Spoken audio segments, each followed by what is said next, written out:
He grabbed the old man by the collar and slammed him against the brick wall so hard that the cardboard display of lottery tickets scattered across the wet sidewalk like playing cards thrown in rage. Nobody moved. 30, maybe 40 people standing in the rain, and not one of them said a word. They just watched. Some pulled out their phones. Most looked away. Because in this part of Chicago, on a night this cold and this dark, looking away was how you survived until morning. But one woman didn't look away. She was still in her scrubs, still had dried blood on her left sleeve from a shift that had started 16 hours ago and hadn't technically ended yet. She was carrying a paper coffee cup that had gone cold an hour back, and she was thinking about nothing more than getting to her car and driving home. Then she heard the sound of a skull hitting brick, and that changed everything. If you've ever stood in a crowd while something terrible happened right in front of you, and you felt that pull, that tug between what was right and what was safe, then this story is going to hit you somewhere you didn't expect. Because this isn't about a hero. This is about a woman who was tired, underpaid, running on bad coffee, and sheer stubbornness, who decided in one split second that she was done pretending not to see. And what happened next shook an entire criminal empire to its foundation. Stay with me until the end of this one. If you're new here, hit that subscribe button right now. I drop stories like this every week, and you do not want to miss what's coming. And do me a favor, drop a like and leave a comment telling me what city or country you're watching from. I genuinely want to see how far this story travels. Now let's go back to that rainy sidewalk in Chicago, and the night that Sloan Mercer decided enough was enough. The man's name was Mr. Juan, and he had owned the same corner shop on West Erie Street for 31 years. He'd outlasted 2 recessions, a fire that took out half the block, 3 different landlords who tried to squeeze him out, and one very bad winter that killed his furnace and his refrigerator in the same week. He'd raised 2 daughters inside that shop, doing homework at the counter while he restocked shelves after midnight. He knew the names of his regulars' grandchildren. He kept a small bowl of hard candy by the register because he remembered that kids in the neighborhood didn't always have pocket money. He was 67 years old and weighed maybe 140 pounds soaking wet, which was exactly what he was right now, soaking wet, because the man holding him against the wall had dragged him outside into the November rain to make a point in public. The man doing the dragging went by the name Decker. He was broad across the chest in the way that suggested either serious gym time or serious steroid abuse, and the 2 men flanking him had the particular dead-eyed expression of people who had stopped seeing other human beings as people a long time ago. They wore dark jackets that didn't quite hide the shapes beneath them. They didn't need to hide them. That was the point. "We've had this conversation before," Decker said. He wasn't shouting. That was the worst part. He wasn't even raising his voice. He said it the way you'd remind someone their rent was due. Calm. Bored, almost. "Mr. Juan, we've had it 3 times now." The old man's fingers were wrapped around Decker's wrist, not fighting, just trying to keep from strangling. His feet were barely touching the ground. "I paid," Mr. Juan managed. "Last month I paid. You paid late, and you paid short." Decker released him just enough to let him drop back to his heels, then used his free hand to pick up one of the fallen lottery ticket displays and examine it with theatrical interest. "You know what happens when people pay short? It sends a message, and we can't have that message going out." The crowd had gathered without meaning to. People coming out of the Vietnamese restaurant 2 doors down. A couple of teenagers on bikes who'd slowed to watch. A woman walking her dog who had stopped moving entirely, the dog sitting obediently at her feet, picking up something wrong in the air. And then there was Sloan Mercer, 38 years old, attending trauma surgeon at Northwestern Memorial, who had just come off a double shift and had an emergency department that had seen 4 gunshot wounds, 2 car accidents, and 1 man who had somehow managed to get a steak knife lodged in his left shoulder before 9 o'clock. She had walked out of that building intending to do absolutely nothing except go home, pour 2 fingers of whiskey, and watch something mindless on television until she fell asleep on the couch. She heard the crack of the old man's head against the wall from half a block away. She stopped walking. Every sensible part of her brain, the part that had grown up in a neighborhood not entirely unlike this one, the part that had worked enough night shifts to know what violence looked like and how fast it escalated, told her to keep going. Cross the street. Call 911 from her car. Do not insert yourself into something that is none of your business and will not end well. She stood there for 3 full seconds, having that argument with herself. Then she walked toward it. She wasn't running. She wasn't charging in like someone from an action movie. She walked with the same flat, purposeful stride she used when crossing a trauma bay toward a critical patient. Not fast enough to cause panic, not slow enough to suggest hesitation. The walk of someone who had already decided what they were going to do and was simply closing the distance. She positioned herself between Decker and Mr. Juan before any of the three men had fully registered she was there. "Excuse me." Her voice came out completely level, not loud, just there. Decker turned. He looked at her the way people look at something mildly inconvenient. A parking cone. A slow driver. "Step back. He's bleeding." She was already looking at Mr. Juan, at the cut above his left eyebrow, where the back of his skull had caught the edge of a brick, at the way the blood was mixing with rainwater and running down the side of his face in thin pink rivulets. Her assessment took about 4 seconds. Superficial, but real.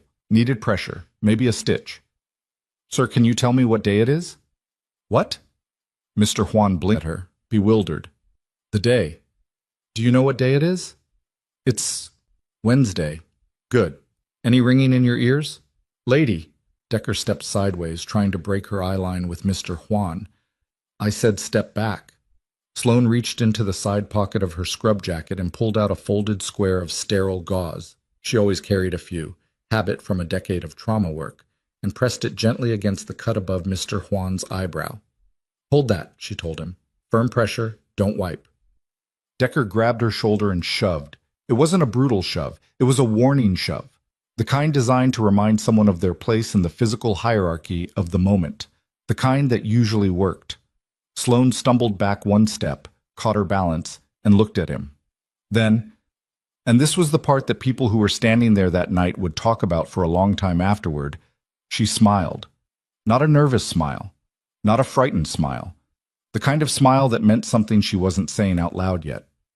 "Is that all you've got?" The silence that followed was the kind you could weigh. Someone in the crowd actually laughed. A short, shocked laugh, the involuntary kind. And then immediately went quiet, as if catching themselves doing something dangerous. Decker's expression shifted. The boredom was gone. Something harder moved in underneath it. "You have no idea what you just walked into," he said. "I have a pretty good idea." Sloane pulled the gauze gently away from Mr. Juan's forehead and checked the wound. Still seeping, but not arterial. She pressed it back. "I work in a trauma bay 4 blocks from here. I see what you people leave behind every Friday night." She looked at him directly. "I've stitched up 17-year-olds who got in the way of your point-making. I recognize the style." The man on Decker's left, shorter, twitchier, with a scar running from his ear to his jawline that someone had done a very bad job of closing, moved forward half a step. "Decker, I know." Decker didn't look away from Sloane. "Who are you?" "Nobody important." She said it without any particular emotion. "I'm just the person standing here." Wrong answer. He took a slow breath, visibly recalculating. She had made a scene. She had made them a scene, in front of 40 witnesses, in front of phones that were probably already recording. He couldn't take that back. The only question now was how to manage it. "You're coming with us."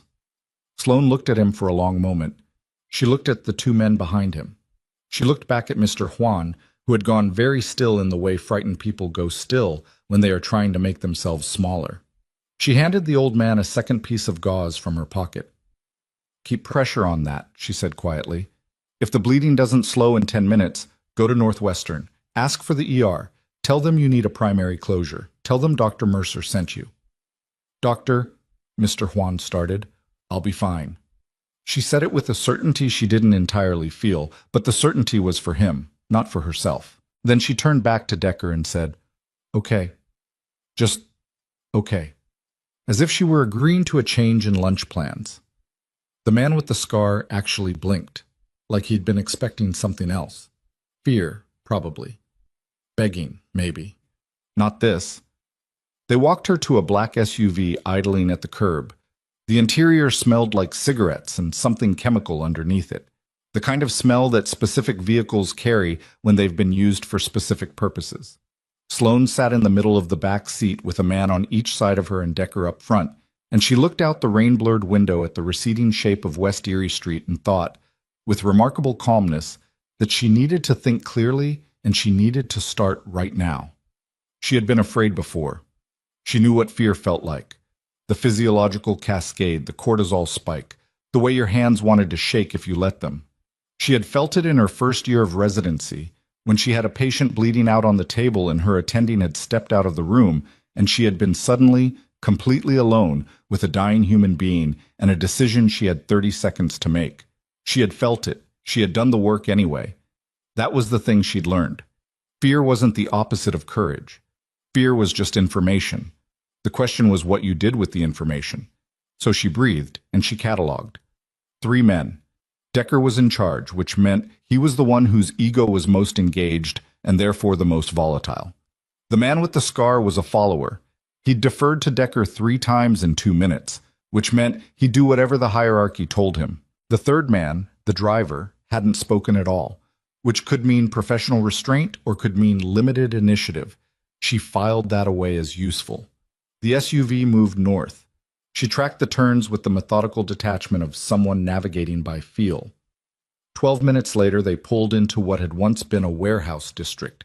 She knew the area, had treated enough patients who came in through this corridor to recognize the specific geography of poorly lit industrial blocks and buildings that changed hands every few years without ever seeming to improve. They stopped in front of a building that looked abandoned from the outside with slightly too much intentionality. The rust on the loading dock doors was real. The graffiti was real. But the lock on the side entrance was not the kind you found on abandoned buildings. Decker opened her door and waited. Sloane got out. She noticed as they walked her inside that her hands were not shaking. She filed that away too. The interior of the building hit her with a very specific kind of sensory information that her trained mind processed faster than she could consciously articulate. 4 men visible immediately, 2 more at elevation on a catwalk that ran the length of the left wall. A single bright work light pointed downward at the center of the space, creating a harsh pool of illumination surrounded by deeper shadow. Concrete floor. Cold. The kind of building that kept no heat because no one was expected to be comfortable in it. 6 men she could see. Probably more she couldn't. The 4 on the ground floor arranged themselves with the loose, proprietary posture of people who'd spent a lot of time in this particular space. One was leaning against a support column with his arms crossed, watching her with the particular expression of a man who had already decided what was going to happen and was just waiting for the sequence to play out. He had a bandage around his right forearm, wrapped inexpertly, the kind of wrap someone does themselves in a hurry. Sloane noticed it. She noticed everything. So, the man against the column, older than the others, maybe late 40s, a face like a piece of leather that had gotten wet and dried wrong, pushed off and walked toward her with the unhurried authority of someone who expected rooms to rearrange themselves around him. "I'm told you made a scene." "I stopped a man from being assaulted," Sloane said. "If that qualified as a scene, that says something about your baseline expectations." A couple of the men exchanged glances. She had the impression this was not what usually happened during the opening minutes of these conversations. The older man stopped about 4 feet away. He was looking at her with an expression she couldn't quite categorize yet. Not anger, not amusement, something more like assessment. "Do you know who we are?" "You're the people who collect money from shop owners in exchange for not hurting them," Sloane said. "You use the word protection because it sounds better than what it actually is." The temperature in the room shifted. "Decker." The older man said the name without inflection. Decker stepped forward. Sloane watched him come. He stopped with about 2 feet between them, close enough to make the point. She held her ground and looked at him with the same expression she used when a pharmaceutical rep tried to talk over her during rounds. "You should be scared," Decker told her. "Probably," she said. "But I noticed that's the second time in the last half hour someone's told me what I should be feeling instead of listening to what I'm saying. That tells me something about how you people operate." Silence again. Then very quietly, the man against the wall, not the older one, a younger one she hadn't fully clocked yet, standing half in shadow near the far end of the space, made a sound that might have been a suppressed laugh. Decker turned to look at him. The young man stopped. The older man studied Sloane with renewed attention. "What's your name?" he asked. "Sloane Mercer." No hesitation. If she gave a false name and they found out, that created a different problem. "I'm a trauma surgeon at Northwestern Memorial. I've been on shift since 6 o'clock yesterday morning. I stepped in because an elderly man was being injured in public and no one else was going to stop it. She paused. I'd like to go home. I'm sure you would. The older man seemed to consider this seriously, which surprised her. That's not going to happen tonight. Sloane absorbed this. Okay, she said. He waited for more. She didn't give him more. He studied her for another long moment. Then he turned and walked toward the far end of the warehouse, apparently done with her for now. Sloane was left standing under the work light with 6 men who didn't know what to do with her because she wasn't doing what people usually did. She looked around the room with quiet, systematic attention. The man with the bandaged forearm was still leaning against the support column. He'd shifted his weight twice in the last 3 minutes. She'd noticed. I was favoring his right side overall, not just the forearm. The shoulder dropped slightly on that side, and his stance had the unconscious lean of someone managing a pain they were trying not to show. Stab wound, she thought. 2, maybe 3 days old, poorly cleaned. She filed it away. And in a dark car parked on the street outside the warehouse, behind glass that was tinted darker than street legal allowed, a man sat watching the building entrance with an expression nobody in that room would have recognized, because they had never seen Cassian Viscari look uncertain about anything. He had been across the street when Decker made his move against the shopkeeper. Standard protocol. He checked his crews periodically, without warning, to see how they operated when they thought no one important was watching. He'd seen a lot of things doing that. He'd made a lot of decisions based on what he saw. He had not expected to see a woman in blood-stained scrubs position herself between Decker and a 67-year-old shopkeeper with the calm authority of someone who owned the sidewalk she was standing on. He had not expected that smile. He had not expected those 4 words. He sat very still in the back of his car and thought about what he'd just watched, and what it meant, and what it said about the kind of person who did something like that. He didn't like the answers he was coming up with, not because they were wrong, but because they were uncomfortably clear. His driver glanced back at him in the rearview mirror. Mr. Viscari. Follow them, Cassian said quietly. And the car pulled away from the curb and moved north, through the rain, toward the warehouse district. Toward a woman who had no idea that the most dangerous man in the room hadn't walked into it yet. The man with the bandaged forearm had a name. Sloane heard one of the others call him Reyes, and she cataloged it the way she cataloged everything, quietly, without marking the moment.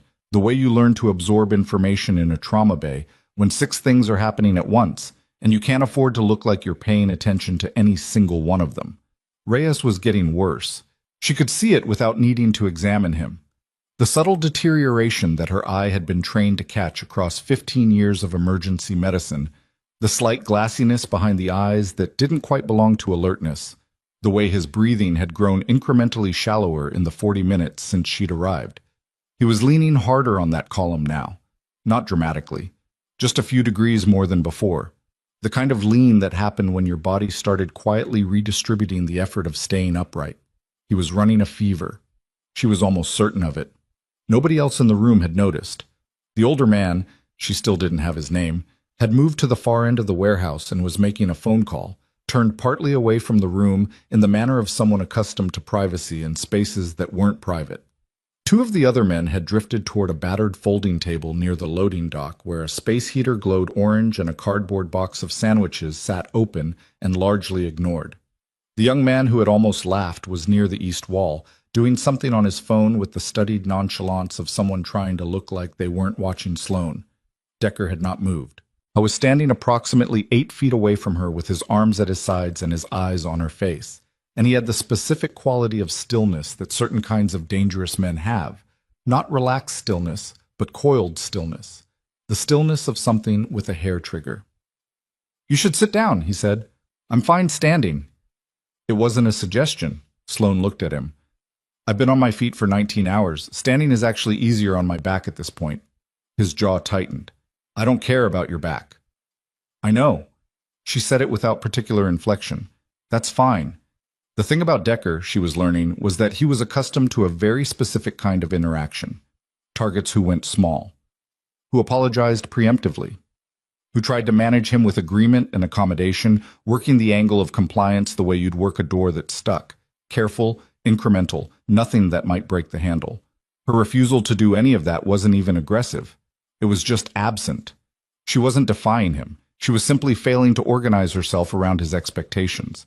And that, for reasons that probably went fairly deep in his history, was driving him insane. She could see it in the muscles at the corners of his mouth. "Who do you think you are?" he said. Quiet. Controlled. But something was fraying at the edges of it. "I already told you who I am." "I don't mean your name." He took one step toward her. "I mean, who do you think you are, standing there like none of this matters? Like we're not—" He stopped himself. Sloane waited. "You think I won't—" "I think you're trying to figure out what I want from you," she said, "so you can use it. And you're frustrated because you haven't found it yet." The silence that followed had a different texture than the previous ones. This one had an audience. Two of the men by the table had stopped pretending to eat. The young man by the east wall wasn't looking at his phone anymore. Decker's face went very flat. That was the tell. She'd seen it before in the Bay, on men who'd come in angry and hit the specific wall where anger became something colder and more deliberate. She knew what usually came after it, and she felt the first real surge of adrenaline she'd allowed herself since the sidewalk. "Decker." The older man's voice came from the far end of the warehouse. Not loud, but it landed like a hand on a shoulder. Decker didn't move for a moment. Then he stepped back. The older man walked toward them with his phone in his jacket pocket and his eyes on Sloane in a way that was different from before. He'd been on that call for several minutes, and something in his posture had reorganized itself. Less performative authority, more actual thought. "You said Northwestern Memorial." "Yes." "Trauma surgeon." "Attending physician. 8 years in trauma, 2 as chief resident before that." He looked at her for a moment. "You have any idea how many people I know who've come through that hospital?" "If they came through the trauma bay specifically," Sloane said, "probably a significant number. It's a busy unit." He made a sound that might have been appreciation or might have been something else. "You're either the stupidest woman I've ever met or the most confident. Those aren't mutually exclusive." He folded his arms. He had the build of someone who'd been physically imposing in his 30s and had shifted over into a different kind of imposing with age, the kind where the danger had migrated inward and stopped needing to announce itself. "What made you step in? Honest answer." "I told you." "Not the version you'd give a police report. The real one." Sloane considered him. It was a fair question, and she'd been asking herself a version of it since the moment she'd changed direction on that sidewalk. The comfortable answer was the principled one. Someone was being hurt. She intervened. True enough. But it wasn't complete. "The crowd," she said. 40 people and nobody moved. I've seen that before. I've been that before, when I was younger, in situations where the safe thing was to look away." She paused. "I stopped being able to do it somewhere around year 3 of residency.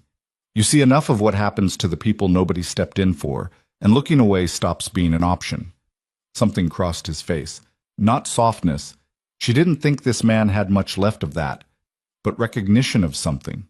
Then he said, "That's a problem." "Why?" "Because it means you're going to do it again. Whatever I say to you tonight, whatever you agree to, you're going to walk out of here, and next time someone gets shoved on a sidewalk, you're going to do the same thing, and the time after that." He said it without judgment, almost analytically. "That makes you difficult to solve." "I wasn't aware I was a problem to be solved." "Everybody's a problem to be solved." He said it like it was just true. "The only question is which solution you apply."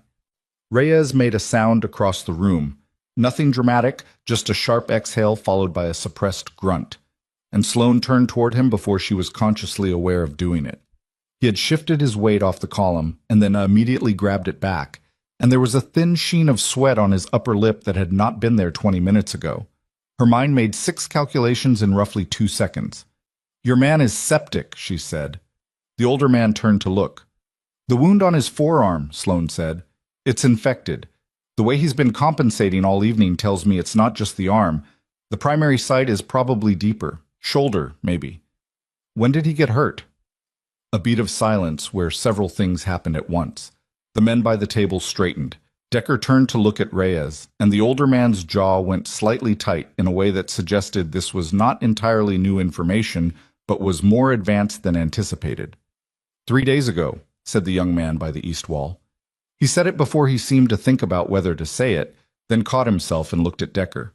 Decker looked at the older man. He said it was fine, Decker said. 3 days of that not being treated properly, and it's not fine anymore, Sloane said. She was already moving toward Reyes without exactly meaning to, the pull of clinical necessity overriding the self-preservation calculation. Has he had antibiotics? Reyes himself answered, which surprised her. Some. From a guy we use. A guy you use. Yeah. What did he give you? I don't know. It was a pill, white. He said take 2 a day. Sloane stood in front of him now, close enough to look at his eyes properly. Pupils reactive, slightly dilated. Temperature, she pressed the back of her hand briefly to his neck without asking. Significant. That was 3 days ago. Have you been taking them? Sometimes. Sometimes. She kept her voice flat. Are you lightheaded? A pause. A flicker of what might have been embarrassment or might have been reluctance. A little. Pain in your chest? Any difficulty breathing beyond what feels normal for you? My breathing's fine. Let me see the wound. Reyes glanced at Decker. She's a doctor, Decker said, in a tone that made it clear he wasn't sure how he felt about any of this. Reyes slowly unwound the bandage. The smell hit her first, the specific Swedish rot smell that every ER nurse and doctor recognized and nobody ever fully got used to. The wound itself was in the meat of the forearm, a jagged laceration maybe 3 inches long, closed with what looked like medical tape and wishful thinking, red-bordered and weeping with the particular character of a wound that had stopped trying to heal and started trying to spread. She looked at it for a moment without expression. When the guy who gave you the pills saw this, what did he say? He said, keep it clean. He said, keep it clean. She straightened. This is tracking toward the lymph system. If the primary site is the shoulder or upper chest, which, based on how you've been holding yourself all night, it is, and the infection has been running for 3 days without adequate antibiotic coverage, you are potentially 3 to 6 hours from a level of systemic involvement that becomes very hard to come back from. She said it clearly and without drama, because that was how you said it. You need IV antibiotics, imaging, and probable surgical debridement. Not tomorrow, not in a few hours. Tonight. Reyes stared at her. She's exaggerating, Decker said. But he said it the way people say things they don't entirely believe. I'm a trauma surgeon, Sloane said, turning to look at him. I have been doing this for 15 years. I do not exaggerate about wound infections. The warehouse had gone very quiet. The older man was looking at Reyes. His expression was not warm, but it was not cold either. It was the expression of a man doing arithmetic that he didn't like the total of. Marco. That was apparently Reyes's first name. Why didn't you tell me it was this bad? It wasn't this bad 3 days ago, Reyes, Marco said. His voice had the defensive flatness of someone who'd made a decision and was now watching it not pay off. Didn't want to be... He stopped. Didn't want to be what? What? The older man said. Marco didn't finish the sentence. He didn't need to. The word that fit in that space was obvious to everyone in the room. Weak. He hadn't wanted to be the one who needed help. Sloane had seen it 100 times. Men who arrived in her trauma bay 40 minutes or 4 hours or 1 day later than they should have because they'd been negotiating with their own pride. Sometimes she could fix what that delay had done. Sometimes she couldn't. He needs a hospital, she said. I don't have equipment here. I don't have anything here. You need to let him go. That's not, Decker started. I'm not negotiating for myself, Sloane said, and the steadiness in her voice came from somewhere that surprised even her. I don't care about me right now. I'm telling you that man has a window and it is closing, and if you miss it because you're busy managing whatever this situation is with me, you will not get it back. Decker looked at the older man. The older man looked at Marco. Marco was holding his arm against his body in the way you hold something that has started to be more than pain, when it becomes a presence. His name is Gus, said the young man by the east wall. Everyone looked at him. He was talking about the older man. He said it to Sloane directly, with a kind of defiant openness, as if he'd made a decision too. That's who you're talking to, Gus Ferrante, and I'm... Tomas. Gus said it quietly. Not a reprimand exactly, more like a reminder of geometry, of where things were, who was where.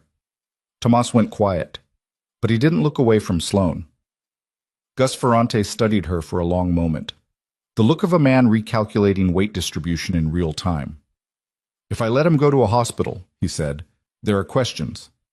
There are always questions, Sloane said. There's a way to handle questions. There is no way to handle a person dying because you waited. She held his gaze. Is that the kind of problem you want? The kind that doesn't go back in the box? Another beat of the warehouse silence.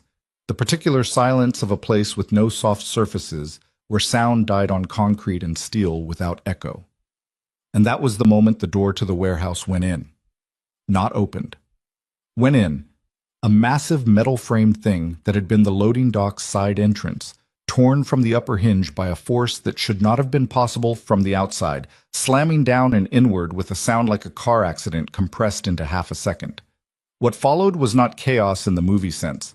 Real violence in an enclosed space is not choreographed and it is not quiet, and the first seconds of it are mostly about the body trying to process competing information faster than language can catch up. There was sound, sharp, percussive, not all of it gunfire, some of it the structural response of the building itself.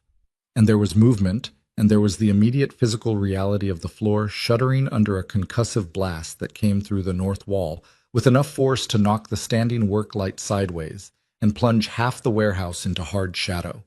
Sloane hit the ground on instinct, not gracefully. Her left knee caught the concrete hard. Her coffee cup, still somehow in her left hand, shattered, and she went down behind an overturned metal rack with the mindless animal efficiency of a body that has decided, without consulting higher processes, that down was better than up. The air smelled like heat, an electrical burn, and something chemical that she processed distantly as some kind of accelerant. She lifted her head.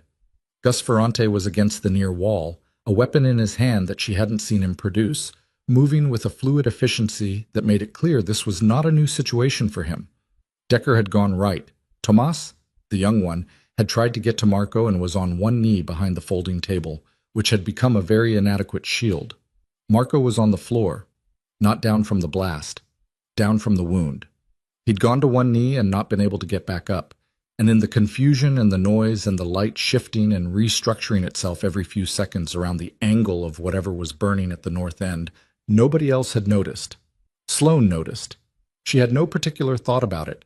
There was no internal speech, no weighing of options, no heroic calculus. She simply looked at a man who was going to die if he stayed on the floor in the wrong position, and her body moved toward him before her brain had issued a formal instruction. She got her shoulder under his right arm and pulled. He was heavier than she'd expected. They always were. And she was running on cortisol and body memory alone at this point, her knees screaming where it had hit the concrete, her hearing compressed to a narrow tunnel by the noise. "Get up," she said into his ear. Not unkind, just informational. "You need to move now." "I can't." "You can. Up." She pulled again. His legs found purchase, and he came up with her in the lurching, cooperative way of someone who had stopped arguing with the person helping them. She moved him toward the heavy concrete support column she'd been mentally noting as the best structural cover in the room since she'd walked in, and she got him behind it, and she got her back against it, and she looked around the edge of it at the warehouse and tried to understand what was happening. There were men she didn't recognize, at least 4 of them visible, moving with coordination through the gaps in the lighting, which meant this was organized, not opportunistic. They'd planned the breach point, probably planned the blown fuse or cut line that had taken out the main lights. They were targeting specific positions. They were targeting Gus Ferrante. She watched him work in the strobed half-dark and understood immediately that he was not someone who required assistance, but he was also, at the moment, managing 3 separate directions of incoming pressure with 2 men when there should have been 6. The men they'd lost in the blast. She couldn't see them, couldn't know. And the arithmetic was not in his favor. Thomas had made it behind better cover and was on his phone, talking fast and low. Decker was somewhere in the dark on the right side, and she could hear him but not see him. Marco's breathing against her shoulder had changed. More shallow. Faster. The stress was accelerating what the infection had been building toward. She pressed her hand against his chest. "Breathe slow. Match me." She demonstrated, drawing one measured breath, and felt him try to follow it. "Why are you—" he started. "Don't talk. Breathe." He breathed. She looked back into the warehouse. The north wall had a section that was genuinely on fire now. Whatever accelerant they'd used had caught something structural, and the light it threw was orange and unstable, and made the shadows move in ways that were actively disorienting. One of the unfamiliar men moved through it, and she tracked him automatically, her mind building a spatial map of positions and trajectories, the way it built surgical maps in her OR, where the instruments were, where the hands should be, where the blood was going. Gus went down. Not down dead. Down wounded.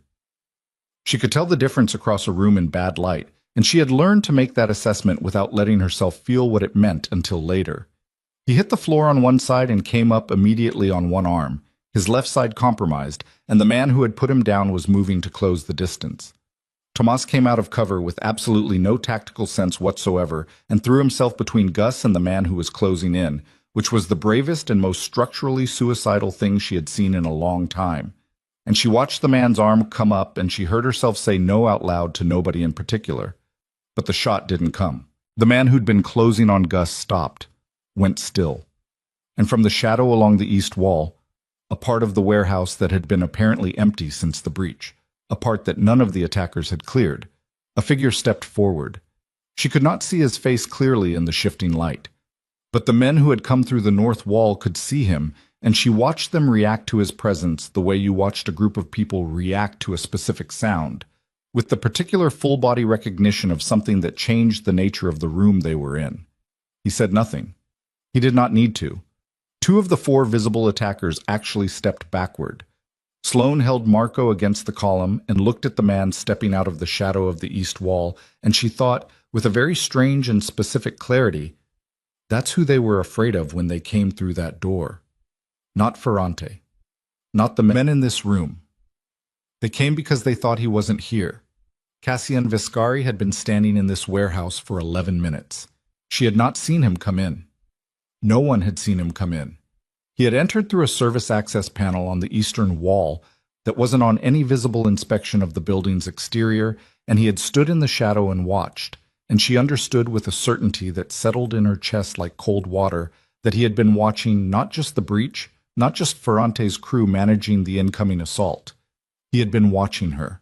He crossed the warehouse floor without hurrying, and the men who had organized this attack made space for him, the way water makes space for something denser, and he stopped in the center of the room, and the quality of the violence around him changed.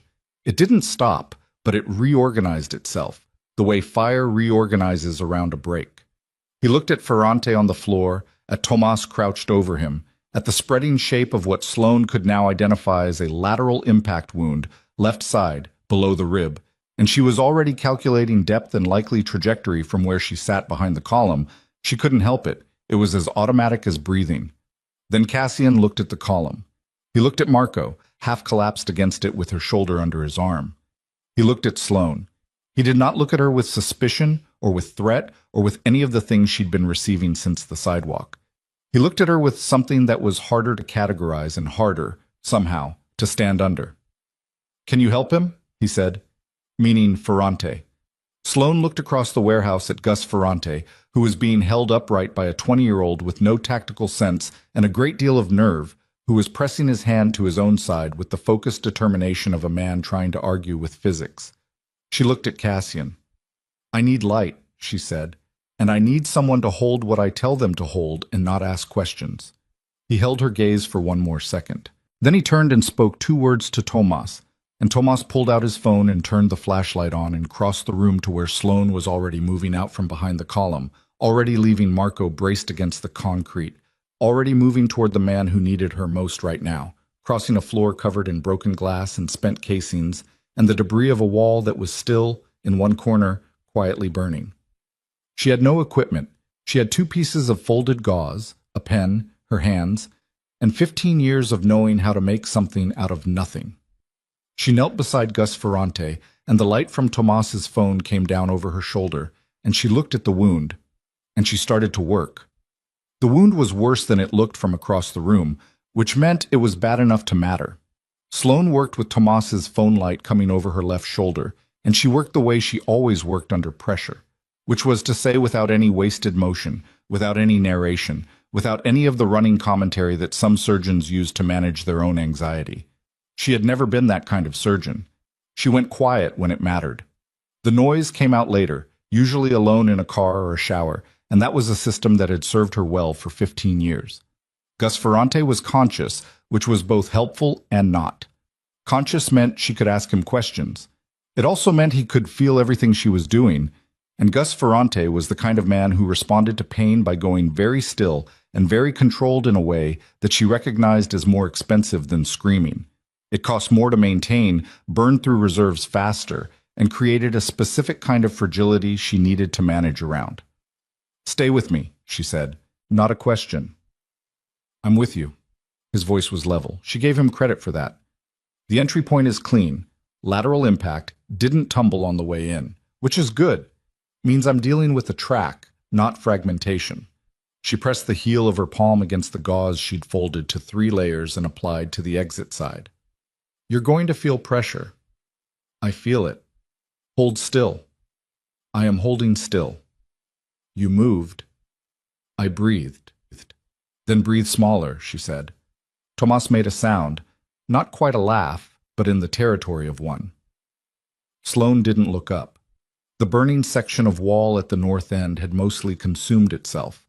Whatever accelerant had been used had flash burned through its fuel source and left a section of exposed framing that was scorched but no longer spreading. The air still tasted like it, sharp and synthetic at the back of the throat. The main overhead lights were still down. The warehouse existed now in a geography of phone flashlights, and the residual orange glow from the north wall, and the particular thick shadow that collected in every corner of a space like this. The attackers who had come through the door were accounted for. She didn't know exactly how. She had kept her attention on Ferrante and trusted the sounds around her to tell her what she needed to know. But the particular quality of the room had shifted from active violence to its aftermath, which had its own sound, breathing, movement that was purposeful instead of reactive. Someone somewhere saying something in a low and very controlled voice. Cashin's voice.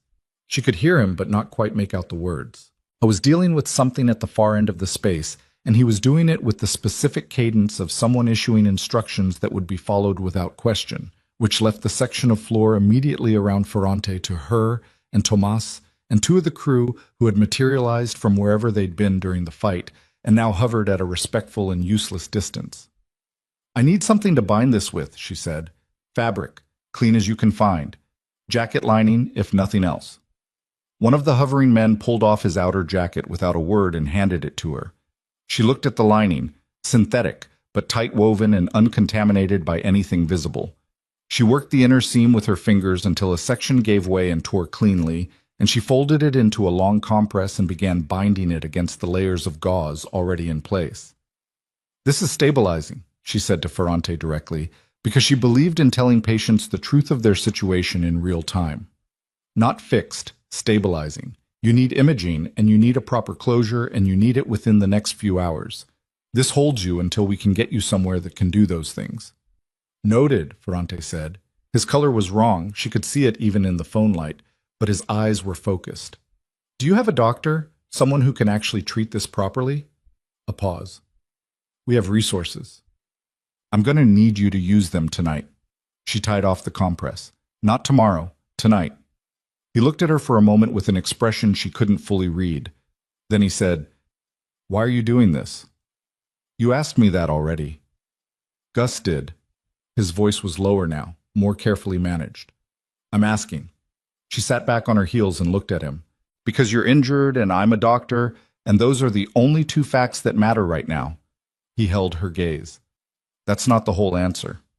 "No," she said, "but it's enough." She pushed herself to her feet, her left knee registering its protest from the concrete impact with a specificity that she noted and set aside. She turned to check on Marco, who had stayed against the column where she'd left him, upright, which was better than she'd feared, though the color wasn't much better than Ferrante's. Tomas materialized at her left shoulder. He was maybe 22, she thought, the kind of young that still showed in the way he carried uncertainty, not hidden yet, not sanded down into the flat surface that years in a place like this eventually produced. He was looking at her with an expression that was too complicated to name quickly. "He's going to be okay?" Tomas meant Gus. "If someone gets him proper care in the next few hours, yes." She looked at him directly. "That's your job right now, not mine." Tomas nodded. Then he said very quietly, like he wasn't sure he was supposed to say it, "You didn't have to help him." "I know. You could have run. When the door came in, there was a second you could have—" "I know," she said again. He seemed to want more of an explanation. She didn't have one that would translate into language he'd find satisfying, so she didn't try. She turned around. Cassian Vescari was standing 6 feet away. She didn't know when he'd crossed the warehouse floor. That bothered her in a way she didn't examine too closely. She prided herself on spatial awareness, on knowing where bodies were in a room, and the fact that he moved through space without registering in her peripheral attention said something about him that she was still categorizing. He was looking at her with the same expression he'd worn when he stepped out of the shadow, the one that was difficult to stand under. Not because it was threatening, because it was attentive in a way that felt total, like being looked at by something that wasn't going to miss anything, and knew it, and wasn't performing that knowledge. He was taller than she'd registered from across the room, late 30s, maybe 40, dark-featured in the way that photographs didn't fully capture. There was a quality to the angles of his face that required 3 dimensions to make sense of, and she registered this in the distant, observational corner of her mind, the way she registered irrelevant data and kept it separate from the working analysis. He said, "You stabilized him. For now. With gauze and a jacket lining. And pressure and positioning, yes." He was quiet for a moment, looking at her the way he'd looked at her from the beginning of this, when he'd first walked into the warehouse and she'd felt the room change around him. You could have used that moment, when the door came in, to create distance. "Your man was going to bleed out." "He's not my man," Cassian said. "Ferrante runs his own operation. Tonight was a convergence of interests." He paused. "But yes, he was going to bleed out." "Then I did what I did." He turned this over, apparently. Then he said, "Why weren't you afraid?" The question landed differently than she expected because it was the same question she'd been asking herself on a loop since the sidewalk. Not the performed version, not the version she'd give a colleague over coffee, but the real one. The one that lived just below the articulate layer of herself and hadn't fully resolved into language yet. She looked at him. "Fear only matters," she said, "when you've already surrendered, and I don't know how to do that." The warehouse around them did something then, or her perception of it did. The ambient noise, the movement of Cassian's crew managing the aftermath of the breach, Tomas murmuring to someone near Ferrante, Marco's careful regulated breathing against the column. All of it receded slightly, the way sound recedes when your attention contracts to a single point. Cassian held her gaze and said nothing, and then the east wall exploded. Not the full wall, a section of it, roughly 8 feet of paneling and the steel framing behind it, blown inward by something external that was not the same as what had come through the loading door. This was different in character, more targeted, more specifically shaped. The kind of breach that wasn't meant to create chaos, but to create an opening at a precise location. And the opening it created aligned exactly with the spot where Cassian was standing. Sloane hit the floor a half-second before the pressure wave reached her, and this time she went down deliberately, with her arms over her head and her face turned to the side. And the debris that came over her was not catastrophic, but it was real, small things, fast things, the kind that cut without you feeling them immediately. She came up in the ringing aftermath and looked. 3 men through the new opening. Moving with the precision of the first group, but more focused, not clearing the room, not engaging Cassian's people. Moving toward Cassian, who was not where they expected him to be. He'd moved in the same fraction of a second she had, but differently. Not down, sideways, into the space behind the nearest support column, and the 3 men found a position that was occupied by disturbed air and scattered debris instead of a target. But one of them had already pivoted, and the pivot brought him past Sloane. He didn't look at her as anything meaningful. She registered as furniture, as obstacle or not, and his assessment took less than a second and came back negative. She was not a threat. He moved past her. And in that fraction of assessment, she saw his face clearly in the bad light, and she saw what was in his hand, and she saw the trajectory he was moving on, and where that trajectory terminated. It terminated at Marco. Marco, against the column. Marco, who had stayed exactly where she'd put him because she'd told him to stay, and he was running on infection and adrenaline and not much else. Marco, who could not move fast enough to matter. Sloane did not think about it. She moved. She caught the man's right arm at the wrist with both hands and used the full rotational force of her body the way she'd been taught in a self-defense course 11 years ago that she'd attended exactly once and apparently never fully forgotten, and the leverage worked better than she'd expected because he was moving forward and she redirected rather than opposed. And he went sideways into the column instead of forward past it, and the impact was his shoulder against concrete, and the sound it made was the sound of something structural giving way. He dropped. She stepped back. Her hands were shaking. She looked at them with a kind of distant surprise, as if they belonged to someone else. The shaking was the adrenaline finding its way out now that the action was done. Always happened this way, never during, always after. Cassian had dealt with the other two in the time it had taken her to deal with the one. She didn't ask how. She didn't look. She was looking at Marco, who was staring at her with an expression she had no category for. "You're okay," she told him. Her voice came out steady, which was more than she currently deserved. "Don't move." "You just—" Marco started. "I know. Don't move." Cassian came to stand beside her. He looked at the man on the floor, at the angle of the shoulder, at the specific way the arm was positioned. He looked at Sloane. She looked back at him. "That course," she said, meaning the self-defense thing, "I thought was a waste of a Saturday." Something moved in his face. Not a smile exactly, but in the territory. He turned and spoke to the two remaining crew members, rapid, low, specific, and they moved to manage the new breach and the 3 new men who were now being inventoried on the warehouse floor. And then Tomas said Cassian from across the room. His voice had a quality in it that cut through everything else. Not panic, something worse than panic. The flat, stunned quality of someone who has received information that has reorganized the world they were standing in. He was holding his phone. He'd been on it. She'd been dimly aware of him making calls, the kind of operational calls that kept things coordinated in a situation like this. He was not on it now. I was holding it and looking at it, and then he looked up at Cassian, and the expression on his face was the expression of someone who did not want to deliver what they were about to deliver. "It was Luca," Tomas said. The room temperature didn't change, but something in the room changed, something invisible and structural. Cassian said, "Say that again." "The breach points, both of them, the timing, the layout knowledge. They knew where the access panel was, Cassian. They knew about the panel." Tomas's voice was careful, the way you're careful with something that might break if you're not. "Luca is the only one outside this crew who knew about the panel." Luca. Sloane didn't know who Luca was, but she watched Cassian's face as the name landed, and she understood the nature of the information from the way he received it. The specific quality of stillness that descended, different from the controlled stillness she'd seen from him before. This one with something underneath it that was dark and not quite manageable. "Where is he?" Cassian's voice was very quiet. "He was at the Meridian location. He checked in 2 hours ago." Tomas turned the phone to show him something on the screen. He checked in, and then the location went dark. "What do you mean dark?" "I mean the 2 men we had there are not responding, and the building's security feed went offline 40 minutes ago." Cassian looked at the phone, at the information on it. He looked at it the way you look at a wound, with the clinical acknowledgement that this is real, and it has to be dealt with, and the time for being surprised by it is already over. Ferrante said from the floor, "How many people knew the Meridian location?" Cassian didn't answer him right away.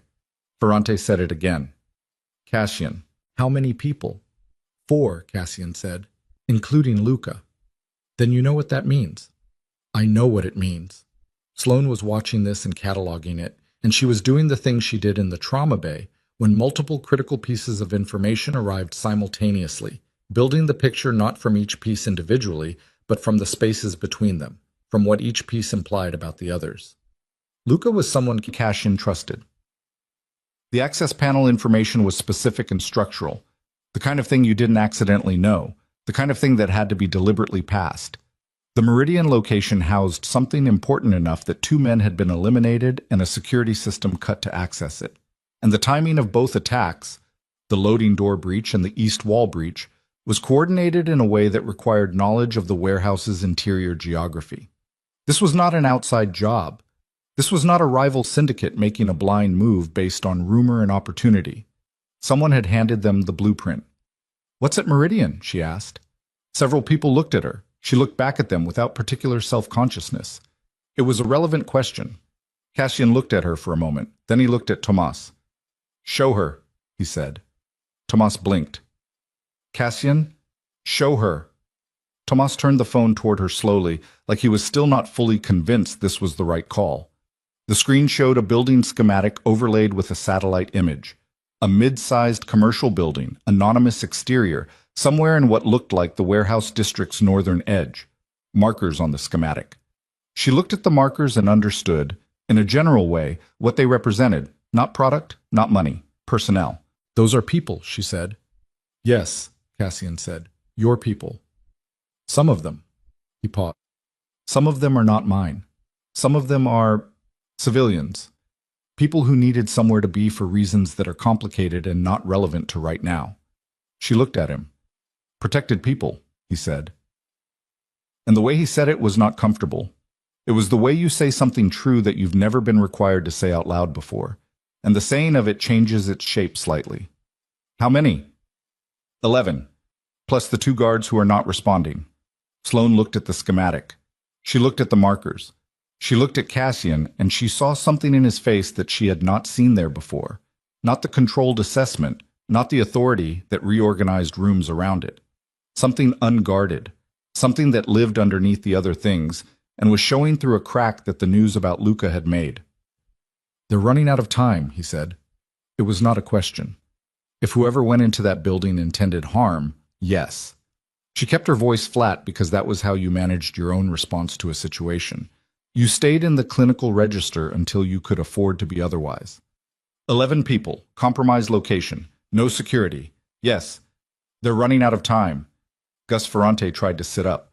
Tomas pushed him back down with one hand. Ferrante didn't fight it. "The people who hit this warehouse," Ferrante said, "were the distraction. The real play is Meridian." He said it with the resignation of a man confirming something he'd already calculated. "And Luca gave them everything they needed to run both at once, knowing we'd be occupied here." "It was a good play," Cassian said, very quietly. "It was a good play," Ferrante agreed. "Doesn't make him less dead when we find him." "No," Cassian said, "it doesn't." Sloane was looking at the schematic on the phone. She was thinking about the markers. She was thinking about 11 people in a building that had just lost its security, with whoever had planned this level of coordinated operation now presumably inside or closing on it, with Cassian's available crew reduced by the 2 engagements tonight, with Ferrante down, with Marco down, with the clock having started some time ago and still running. She was thinking about all of that, and she was thinking about one other thing, a thing she could feel at the edges of her thinking but hadn't fully admitted to herself yet. She looked at Cassian. He was looking at her. "You need to go," she said. "Yes." "Now." "Yes." A beat. Then he said, "You should stay here, with Ferrante. You've done—" "No." She said it clearly. "You have 11 people in that building, including people who are not yours, and are there because they needed protection. You have a crew that just took 2 hits. You have a traitor's intelligence working against you, which means whoever is at Meridian knows your approach options." She stopped. She could hear herself. She could hear the trajectory of what she was about to say. "I know buildings." He waited. "Structurally. I worked 2 years in disaster medicine, mass casualty, structural collapse, post-earthquake response in 2 different countries. I know how buildings fail, and I know how people move through them under duress." She could hear herself, and it sounded insane, and it was also the most logical thing she had said in the last 3 hours. "I know things about how to use a building against people in it that you don't know." Cassian studied her with an attention that was not comfortable. "You want to come," he said. "I want those 11 people to not die in a building while we stand in this one." She met his gaze. "That's not the same thing." The quiet in the warehouse had a held breath quality. Tomas was looking between them. Ferrante, from the floor, was watching Sloane with an expression she still couldn't fully decode. Cassian said, "If something goes wrong—" "Something has already gone wrong," she said. "That's why we're having this conversation." He held her gaze for 3 more seconds. Then he turned to the 2 remaining crew members and issued 3 sentences of instruction and turned back to her. "Stay close," he said. "I know how to follow instructions," she said. "I give them professionally." And they moved. The night outside the warehouse was cold in the specific way that Chicago November is cold. Not the cold of temperature alone, but the cold of wind off water, the kind that found the gaps in whatever you were wearing and made itself known with a precision that felt personal. Sloane registered it and moved through it and did not allow it to become a reason to slow down. Cassion's car was not the one from outside the warehouse. That one was compromised. He said so without elaboration, and she didn't ask. The vehicle they moved to was 2 streets over, a dark sedan that one of the crew brought around with the efficiency of a practiced maneuver, and they were moving within 90 seconds of clearing the warehouse door. In the back seat, Cassian unfolded a physical map, paper, which surprised her, and then on reflection didn't, and oriented it in the low light from the car's interior and began marking approach routes with a pen. She leaned in and looked at the schematic on Tomas's phone, which Tomas was holding between them in the front seat. "What's the building's age?" she asked. 1960-something, Tomas said. "Converted commercial, steel frame, original. Original steel frame, 60s construction. The utility runs building services, water, electrical. If someone cut the security feed manually, they did it from inside, which means they either had access before they arrived or they created access at a specific entry point." She traced the schematic with one finger without touching the screen. "What's on the ground floor?" "Storage. Nothing occupied." "So they came in low and moved up. The 11 people, where in the building?" "3rd floor, north section." North section of a steel frame 60s building means the main load-bearing structure is here and here, she pointed. The north section is the most interior, furthest from external access, which is probably why you chose it. But it also means the exit options are limited, and the utility access is... She stopped. She looked at the schematic. She looked at it with the specific focused attention of someone who has seen something that needs to be confirmed before it's said out loud. "Tomas," she said, "the fire suppression system for this building, is it original or updated?" Tomas frowned. I don't know. Why?" "Because a 1960s steel frame building with original fire suppression runs its main water lines through a central shaft that in this configuration," she traced it, "would run directly adjacent to the north section's interior corridor. If that system is triggered, manually or otherwise, the pressure in those lines creates a blind spot in the corridor," Cassian said. He was looking at where her finger was on the schematic. He said it without inflection, like confirming a fact he'd just received. "Not a blind spot," she said. "A barrier. If the suppression system activates, the spray pattern in that corridor makes it effectively impassable for anyone trying to move through it, including people trying to reach the north section from the interior approach." She looked at him. "Including whoever is in that building right now." Cassian looked at the schematic for a long moment. "You're saying we trigger it deliberately," he said. "I'm saying that whoever planned this operation planned around your approach routes and your personnel and your security systems. They did not plan around a trauma surgeon who spent 2 years in disaster medicine." She held his gaze. "They don't know I'm here. They don't know what I know." The car was moving north through streets that were quiet, in the way Chicago streets went quiet after midnight. Not empty, but purposeful. The people still out at this hour having specific reasons to be there. Cassian folded the paper map. He looked at it for a moment after it was folded, his hand still on it, and she recognized the expression, the brief, almost invisible pause of a man who was adjusting to a new version of a situation he'd thought he'd already mapped. "If the suppression system triggers," he said, "the people in the north section, get wet," she said, "and have 30 seconds of reduced visibility and noise cover to move to the secondary stairwell here." She touched the schematic again. "Which is where you need to have people positioned." He looked at the position she was indicating. He looked at her. "And if the timing is wrong," he said. "Then we adjust," she said. "That's what you do when the timing is wrong. You adjust."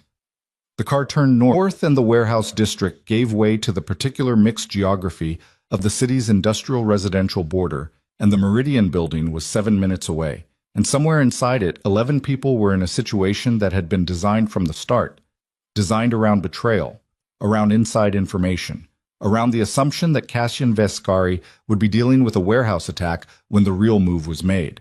The assumption had been correct. What it had not accounted for was the woman sitting in the back seat of his car in blood-stained scrubs, with a knee that was going to be spectacular shades of purple by morning, looking at a building schematic on a borrowed phone and seeing not a trap, but a system she could use. The Meridian building was dark in a way that buildings aren't supposed to be dark. Not the ordinary dark of closed offices and turned-off lights. This was the specific dark of a building that had been made dark on purpose. Every external indicator of occupancy and function stripped away. The way you'd dress a stage before the performance you didn't want anyone to see. Sloane registered it from half a block away and said nothing because Cassian had clearly registered it too. She could tell by the way his posture changed in the seat beside her. Not more tense exactly, but more organized, the way a body organizes itself when it has stopped processing information and started applying it. The car stopped 1 block south. Cassian was already out before it fully stopped moving. Sloane was 2 seconds behind him. The cold hit her again, the Lake Michigan variety, the kind with teeth, and she pulled her scrub jacket tighter across her chest and followed him into the shadow of the adjacent building's overhang and looked at Meridian from 30 meters out. 7 stories, steel frame, 60s construction, exactly what the schematic had told her. The facade had the particular blankness of a building that had been commercial once and then forgotten by whatever economy had originally required it, taken over by purposes that didn't benefit from visibility. The windows on the lower floors were dark and unbroken. The ground-level entry points she could identify were a main door, 2 service doors on the east and west faces, and a loading bay on the north side that the schematic had shown as sealed. Cassian had 4 people with him, including Tomas, who had left the situation with Ferrante in the hands of 2 others and inserted himself into this without being asked, in the way that Tomas apparently did things. The 4 of them moved with the practiced coherence of people who had done versions of this before, taking positions without being told to, reading the geometry of the space in real time. Sloane was not one of those people. She knew it. She stayed at Cassian's left shoulder and kept her breathing even and her eyes moving. "How do we know they're still in there?" she asked. Very quiet. "We don't," he said. "But the building's feeds went dark 40 minutes ago, and no one has come out the primary exit since. You have someone watching." "I have someone watching." He raised a hand, and one of the 4, a woman Sloane's approximate age, short hair, an expression like a closed door, peeled off toward the east service entrance and disappeared into shadow with an efficiency that was startling. "Vera takes east," Cassian said, not really to anyone. Then to Tomas. "You're with me. North loading bay."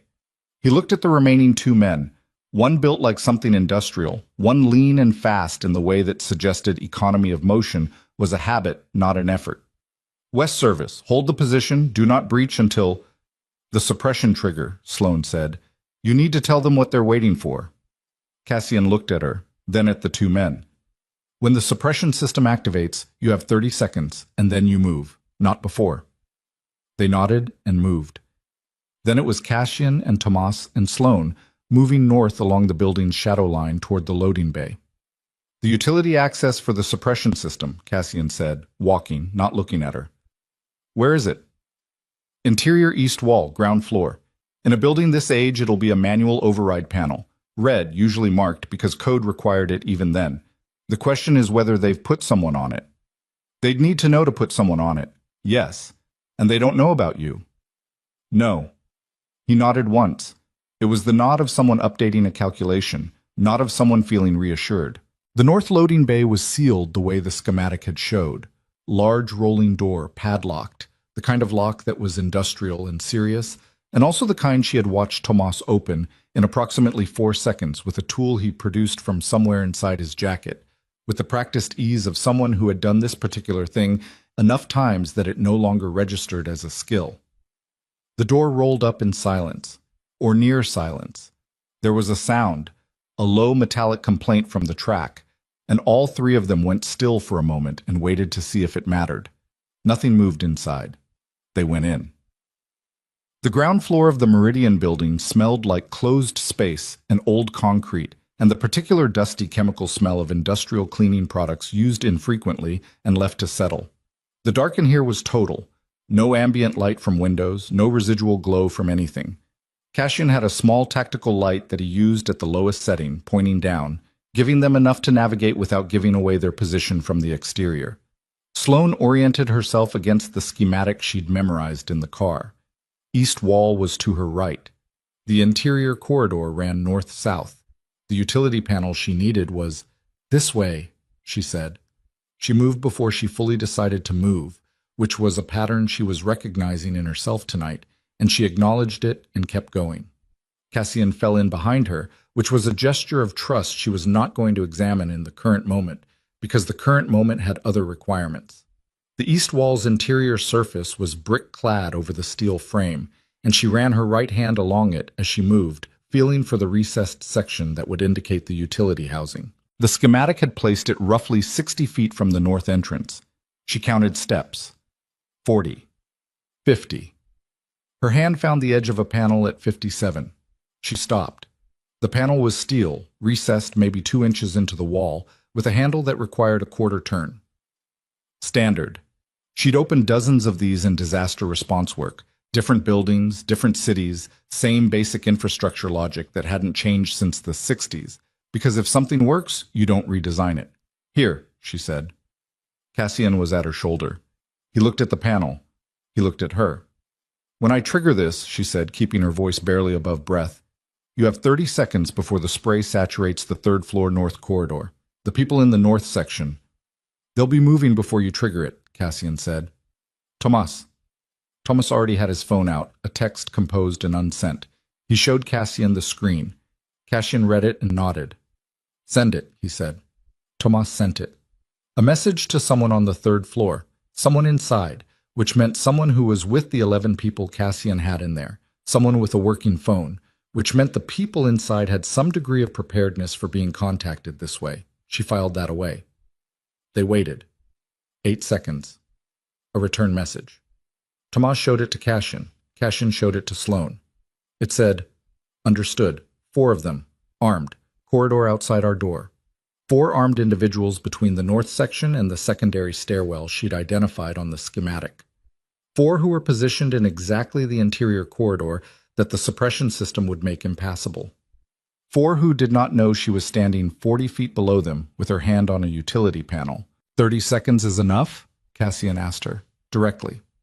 Not a rhetorical question, an engineering question, the kind you ask someone you'd decided to trust with a specific calculation. To move 11 people from the north section to the secondary stairwell? If they move the moment they hear the system activate, yes. The spray in that corridor will be disorienting for anyone in it, noise and visibility both compromised. And the people in the north section will have the advantage of knowing it's coming. She paused. But whoever is in that corridor will recover. You have 30 seconds of disruption, not 30 seconds of incapacitation. 30 seconds is enough, Cassian said, not repeating her, confirming something he'd already decided. He looked at Tomas. Something passed between them that was wordless and clearly practiced. The specific communication of people who had been in bad situations together enough times that language had become redundant for certain categories of information. Tomas moved for the interior stairwell, which was south of their position, the long way around to the secondary stairwell the 11 people needed to reach. He was going to be in position on those stairs when the system activated. She understood this without being told. Cassian looked at her. You trigger it and you go back through the loading bay, he said. You wait outside. No. His expression did something complicated. This isn't... I heard what the message said. 4 armed people in that corridor, another however many who hit this building before we arrived. If Tomas is on the secondary stairwell alone and 4 people come through that corridor before 30 seconds are up... She stopped. I'm not waiting outside. You have no weapon. I have a building, she said. Let me use it. He looked at her for a long moment, long enough that she could hear her own pulse in the silence of the ground floor, feel the cold of the panel under her palm. Then he said, trigger it and go left. Interior corridor runs north. There's a maintenance room at 30 feet. The door will be unlocked because the people who came in before us will have cleared it and left it open. Get inside and stay inside until I come for you. And if you don't come, I'll come. She looked at him. That's not an answer. It's the only one I have right now. He held her gaze, steady and direct and without the performance of reassurance. Just the truth of the moment. Trigger the panel. She turned the handle. The sound of the suppression system activating was not the dramatic sound of movies. It was industrial and immediate, a deep hydraulic thunk from somewhere in the building's infrastructure, followed by the hiss of pressure moving through pipes that hadn't been called on in however long, and then the sound of water, which started as a distant percussion and built quickly into something that filled the building's acoustic space entirely, and she felt the pressure wave of it in the floor under her feet before she heard the spray reach the upper floors. She let go of the panel. She went left. The corridor was absolute dark except for Cassian's tactical light, which was already moving ahead of her in the direction of the stairwell. She counted steps. 20, 25, 30. The maintenance room door was open. She went in. The room was small and smelled like rust and disuse. She pressed herself against the interior wall, pulled the door to within an inch of closed, and listened. The building was full of water sound. The suppression system's reach was impressive. She could hear it even down here, a pervasive white noise that flattened everything else into its lower register. But not everything. She heard feet on the stairwell above, moving fast. Multiple people, the rhythm of a group moving together, which was the 11 people from the north section. She hoped. She had to hope, because the alternative was that the timing had been wrong. Then she heard something else, closer, heavier. Someone on the ground floor. She went very still. The footsteps were moving along the corridor she'd come from, moving from the north toward the south, which was away from her position. One person. Moving with purpose, but not running. Controlled, deliberate. The footsteps of someone who had a destination, rather than someone responding to the suppression trigger. She pressed herself further against the wall and watched the inch of gap at the door. A shape passed. She couldn't see the face in the dark, but she could see the build. Medium height, narrow across the shoulders, moving with the particular forward lean of someone under pressure. Someone who had somewhere to be and was trying not to look like they were hurrying. She had seen that lean before. She had seen it less than 2 hours ago. In the warehouse. The shape passed the gap in the door and kept moving south, toward the loading bay, toward the exit she'd come in through, and her mind was doing the thing it did when competing pieces of information resolved into a pattern that was ugly and coherent and explained things she hadn't understood before. The east wall breach at the warehouse, the panel access, the timing.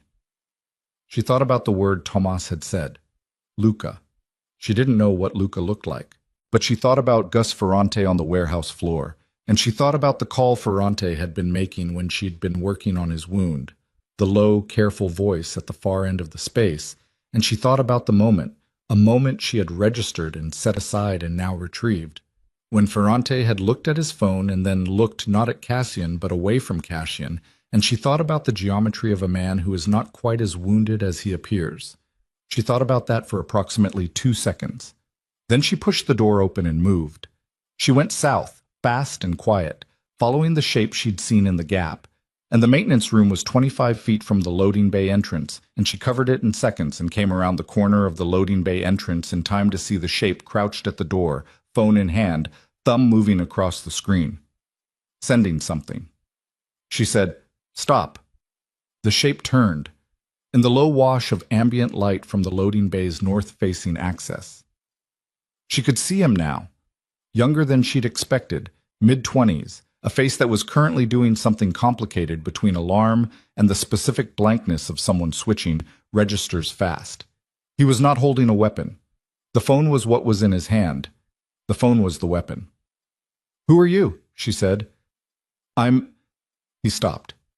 He looked at her scrubs, her face, the directness of her stance. He was calibrating. She could see him doing it. "You were in the warehouse," she said. "You were one of Cassian's crew." "I don't know what, Stop." She took one step toward him, and he took one step back toward the door, and she said, "If you send that message, it tells whoever is waiting outside this building that something has changed. It updates their plan. People die because of the update." She held his gaze. "Put the phone down." He looked at her. He looked at the door. He looked at the phone. She watched him make the calculation, and she watched the calculation come out wrong for her, and she moved before he did. Not toward him, but sideways to the door track, and she hit the control panel on the loading bay wall with the heel of her palm, and the door came down. Not slowly. These doors came down fast when the motor engaged, industrial weight. the rolling shutter dropping with a sound like controlled collapse. And it hit the floor before he reached it, and the outside was gone, and it was just the two of them in the loading bay in the dark. He turned, and she could see him processing. Exits, options, the person between him and the door. "The phone," she said. "You don't understand what you're—" "The phone," she said again. "Luca said—" He stopped himself. There it was. "Luca said what?" Her voice was very quiet now. The young man— not young, she revised. He just read young. There was something experienced in the way he was holding himself now, something that the calibration had stopped hiding, looked at her with an expression that was not quite despair and not quite resolve, the expression of someone who has passed a point and knows it. "Luca said the woman wasn't part of it," he said. "Said she was a civilian, said she'd be gone before the Meridian move." "I'm not gone," she said. "I noticed." A sound from above, not the suppression system. The suppression system was still running, overlaying everything, but through it, footsteps, multiple sets moving on the secondary stairwell. Moving down. The 11 people. Getting out. The young man heard it too. She watched him do the arithmetic of what that meant. "It's over," she said. "Whatever the plan was, it's over. The people on the third floor are on the secondary stairs right now." He looked at the ceiling, at the sound coming through it. "Luca's going to want to know that," he said, quietly, almost to himself. "Where's Luca?" He looked at her. "Tell me where Luca is," she said. "Why would I—" "Because you're 25 years old, and this is the moment that decides what the rest of your life looks like. And I've been watching you make decisions under pressure for the last 30 seconds, and you are not stupid." She kept her voice even. "Luca traded 11 people for whatever he wanted from the other side. You were the message runner. You didn't know that's what you were when you signed on tonight. I can see it on your face that you didn't know, which means you still have a choice about what you do right now." He stared at her. Above them, the sound of feet on the stairs, getting closer. "Third floor," he said, finally. "Luca's on the third floor. He stayed to—" He stopped. He pressed his mouth together. To make sure. She understood what that meant. She moved for the interior door, the one that led back to the corridor and the stairwell, and she hit it at speed and went through, and the sound of the suppression system swallowed everything else, and she was in the corridor and she was running. The stairwell door was 30 feet ahead. She hit it and took the stairs 2 at a time, and her knee screamed at her from the first landing, and she told it to wait and kept going. 1 flight, 2, the sound of the suppression system changing character as she climbed, growing louder and more immediate, the spray reaching her from somewhere above on the second floor transition. She felt the mist of it, cold and sharp, plastering her hair to her forehead as she pushed through the second floor landing door and crossed to the next stairwell access. The secondary stairwell. She could hear them now. The 11 people, some of them, the sound of controlled, hurried movement coming down toward her, and she flattened herself against the wall to let them pass, and she looked at their faces as they came. A range of ages, a range of expressions, most of them somewhere between controlled fear and the specific focused blankness of people following instructions they've decided to trust. One woman carrying a child that couldn't have been older than 4, the child's face pressed into the woman's neck, arms tight, the sound the child was making swallowed by the noise of the suppression system. She counted them as they passed. 8, 9, 10. She looked up the stairwell. The 11th person wasn't coming. "Wait," she said to the last person passing, a man in his 40s, close-cropped hair, moving with the compact efficiency of someone who had military in his history. "Is someone still up there?" He stopped, barely. "An older woman. She wouldn't come. She said she couldn't do the stairs. Her legs." He was already looking down the stairwell, the pull of self-preservation visible in every line of him. Someone stayed with her.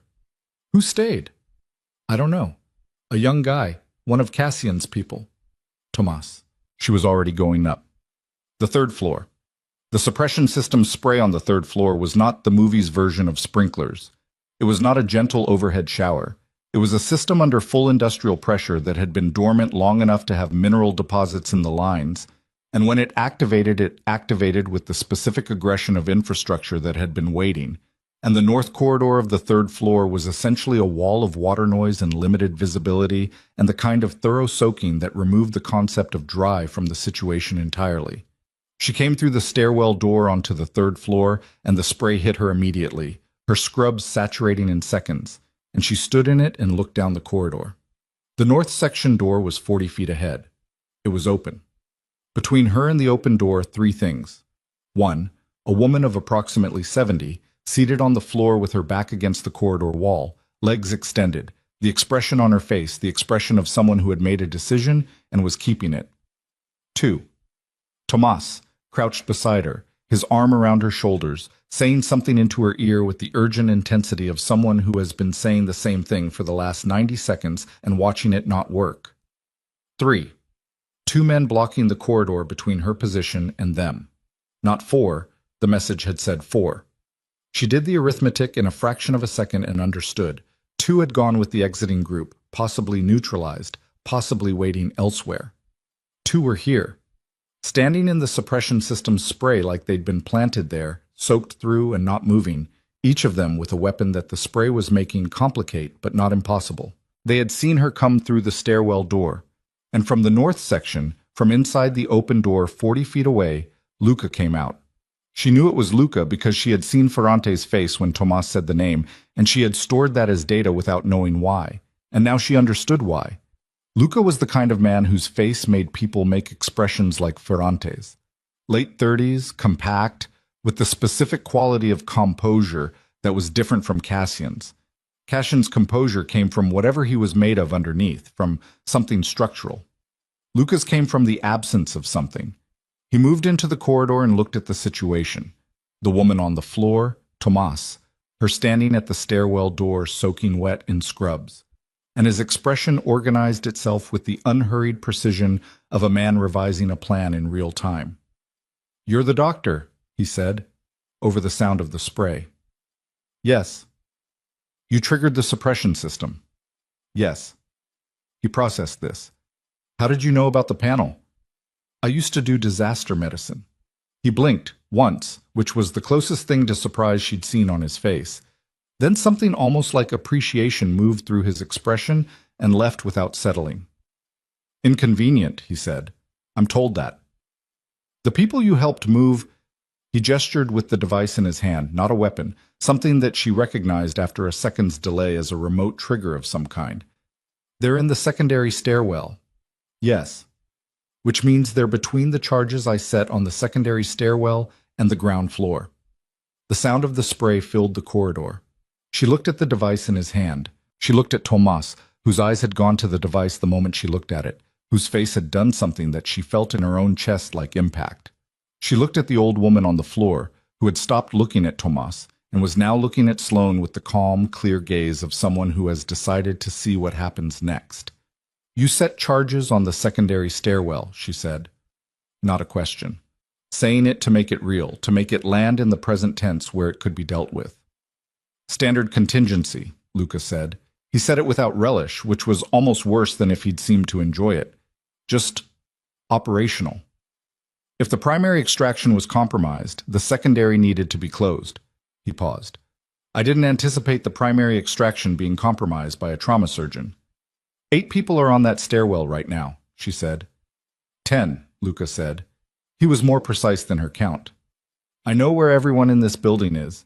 He looked at her steadily. "I've known where everyone in this building was since I placed the charges." The spray was soaking through everything. She could feel her pulse in her knee where it had hit the concrete, and she could feel her hands, and they were not shaking, and she needed them to not be shaking because she needed to think. "What do you want?" she said. He looked at her with what might have been the beginning of respect, in a different version of this situation. "I want Cassian Viscari to make a choice," he said. "That's always what this was. I set this up so he would have to stand in a hallway and choose between his operation and the people his operation exists to protect. I want him to feel what that's like." "Why?" "Because he made that choice for me," Luca said. 4 years ago. He chose the operation." He paused. "My brother was in a stairwell. My brother was not the primary concern." The water came down. Somewhere below them, 8, 10. People were standing on a stairwell above charges they didn't know were there, waiting to move, waiting for Cassian's signal. And from behind her, from the stairwell door she'd come through, she heard Cassian's voice. He'd come up the main stairwell. He was at the door. He pushed it open and came through, and he saw Luca, and the corridor went very still. In the way corridors go still when two specific people look at each other after a long time. The water came down on all of them. "Cassian," Luca said. His voice was even, almost gentle. "I was wondering when you'd get here." Cassian looked at the device in Luca's hand. He looked at Sloane. He looked at Thomas and the woman on the floor. He looked back at Luca and everything she'd seen in his face in the course of this night. The authority, the calculation, the unguarded thing that had shone through after the news about Luca in the warehouse. All of it reorganized into something quieter and more specific. "How long have you been planning this?" Cassian said. "Long enough to do it right," Luca said. 4 years of long enough. "Your brother? Don't." Luca's voice dropped a register. Just one word and the gentle quality was gone from it entirely. "Don't talk about my brother in that voice. I heard you use that voice before. At the funeral, I heard the whole speech. Marcus made a choice. Marcus was 22 years old, and he was in that building because you put him there," Luca said. "And when it came down to the operation, or getting him out, you chose the operation, and you gave a very good speech about it afterward." The water came down. Cassian held Luca's gaze and did not look away from it, and did not say anything, and she watched him hold it, and she understood from the way he held it that there was something in what Luca was saying that he was not going to argue with. That landed in her chest like a stone. She looked at the device. She looked at the two men between her and Tomas and the woman on the floor. She looked at the corridor, the suppression spray, the limited visibility, the noise that was still filling everything, and she thought about what she knew about this building, about steel-frame 60s construction, about the utility layout, about the specific infrastructure logic that hadn't changed since the code was written, and that she had been reading schematically and physically all night, and she saw something. Not a plan. The beginning of a plan. The architecture of one. She looked at Cassian. He looked at her. And in the spray-saturated, water-loud, badly lit corridor of the third floor of the Meridian building, with Luca's thumb over a trigger, and 10 people on a stairwell beneath charges, and an old woman on the floor, and Tomas with his arm around her, and 4 years of grief pointing a device at all of them, Sloane Mercer looked at the man beside her and said, very quietly, just for him, "The electrical panel for this floor is inside the north section, behind the door he just came out of." Cassian's eyes didn't move from hers. "The suppression system and the building's electrical share a conduit on this floor," she said. "If the electrical trips, if someone pulls the main breaker for this floor, the suppression system's pressure valve releases. It's a safety interlock. The system shunts water back to the main line." He held her gaze. "If the pressure releases," she said, "the charges on the secondary stairwell get wet," he said. "Standard det cord is rated to—" "I know what it's rated to." He said it very quietly. He was doing the calculation. She could see him doing it. "The panel is behind him." "Yes." "Getting to it means getting past him." "Yes." "And the two men between us and Tomas." "Yes." She held his gaze. "But not both of us." The water came down, and the corridor was a corridor of noise and visibility, reduced to 20 feet, and Luca standing at the far end of it with the device and 4 years and a brother's name. And Cassian looked at her for one more second with the unguarded thing showing through the crack again, and she looked back at him with what she had, which was everything she'd had since the sidewalk on West Erie Street. Not the absence of fear, but the decision about what to do with it. "You go left," he said. "You go right," she said. And Luca, watching them, said, "Whatever you're—" But they were already moving. They moved in the same instant, which was the only way it could work. Cassian went right, directly toward the two men blocking the corridor, drawing their attention and their weapons and everything else they had, because that was what the geometry required. He was the threat they understood, the variable they'd been told to account for, the face that meant the operation had been compromised. And when he moved, they moved toward him with the reflexive certainty of people responding to the known quantity. Sloane went left, not toward them. Along the wall, low and fast, using the spray and the limited visibility, and the fact that she was the variable nobody in this corridor had fully accounted for. She was the woman in scrubs. She was the trauma surgeon. She was the one who was supposed to be waiting outside. She was already past the first man when he started to turn. She hit the north section door at full speed with her shoulder. and the door gave way and she went through it into the room beyond. The north section interior hit her with a different quality of dark. The suppression system reached in here too, the spray coming from ceiling fixtures that were angled differently than the corridor, and the mist of it was pervasive and cold, and it made the air into something thick and silver in the beam of the one working emergency light at the far end. The room was large, open plan, the kind of space that had been set up for habitation rather than storage. Cots along the walls, a folding table with equipment she didn't stop to inventory, the residue of people living in a temporary way in a permanent building. The electrical panel was on the east wall. She crossed the room in 8 seconds. The panel was where she'd said it would be. A commercial electrical box, metal, gray, the kind with a main breaker at the top and individual circuits below. And it had been here since the building was built, and it would outlast everyone in the building by decades. She hit the cover latch, and the cover swung open, and she looked at the main breaker. 60 amperes, red handle. The simplest mechanism in the building. She heard something from the corridor. Impact, movement, a sound she didn't fully process because she was looking at the breaker, and she was thinking about the 10 people on the secondary stairwell below, and the charges on that stairwell, and the suppression system's pressure valve, and the interlock that was built into the system in 1967 because the code required it, because someone in 1967 had thought about exactly this failure mode and built in a release. She pulled the main breaker. The emergency light went out. The north section went into the specific dark of a room with no light source of any kind, and for a moment the only thing in Sloane's world was the sound of the spray and the feeling of the open panel under her hands, and the smell of wet concrete, and the knowledge that either the interlock was working or it wasn't. Then the sound changed.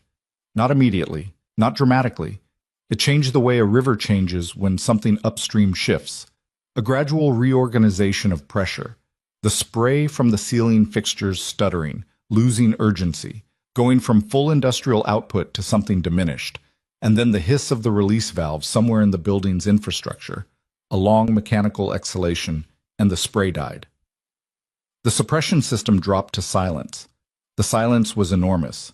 She stood in the dark with her hand on the open panel, and she listened to the building without the overlay of the water noise, and what she heard was the corridor, Cassian, movement. She moved back toward the door. In the corridor, without the spray, and with the emergency lighting from the stairwell casting a pale lateral glow through the open stairwell door, she could see. Cassian had one of the 2 men against the wall. The other was on the floor, not unconscious, down, holding his knee in a way that communicated very clearly that it was no longer structuring weight in the correct direction. Cassian's face had a cut above the left eye that was producing the specific fast bleed of scalp wounds, running into his eyebrow and down the side of his face, and he was breathing hard in a way he was not quite managing to control. Tomas was standing.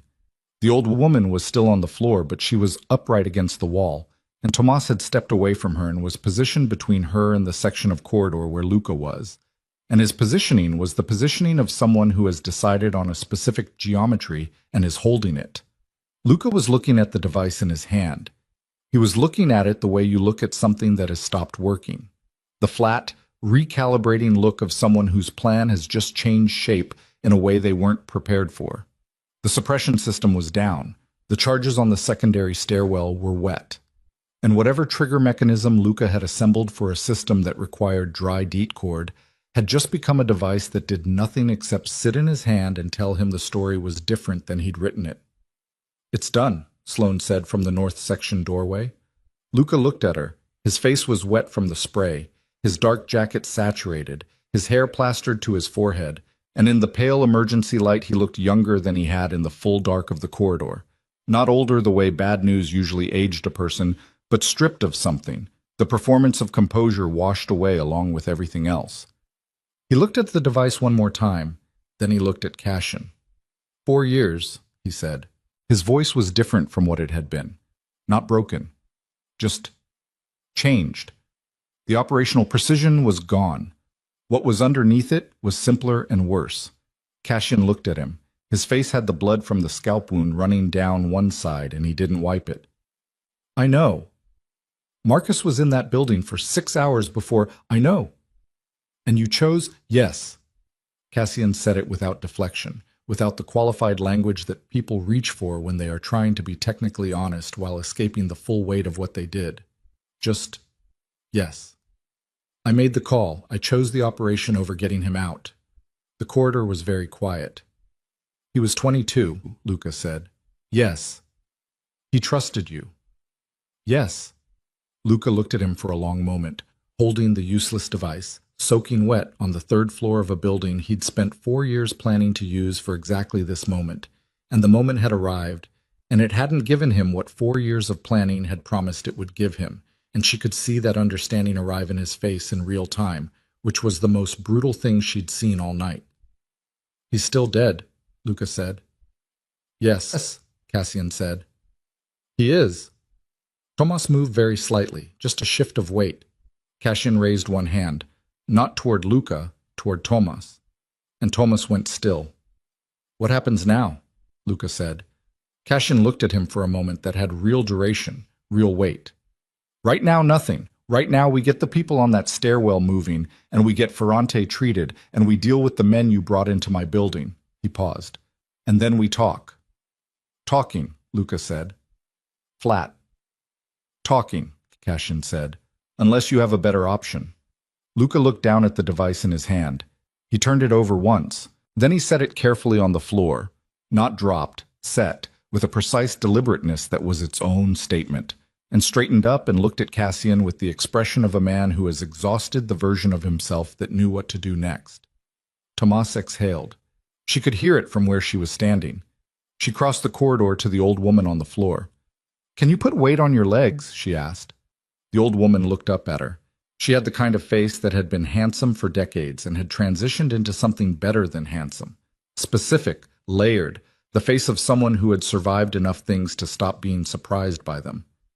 "I can try," she said. "That's all I'm asking." Sloane got her hands under the woman's arms and helped her up, slowly, letting her find the distribution of weight across both legs and adjust. The woman winced but did not make any other sound. "I'm Elena," the woman said.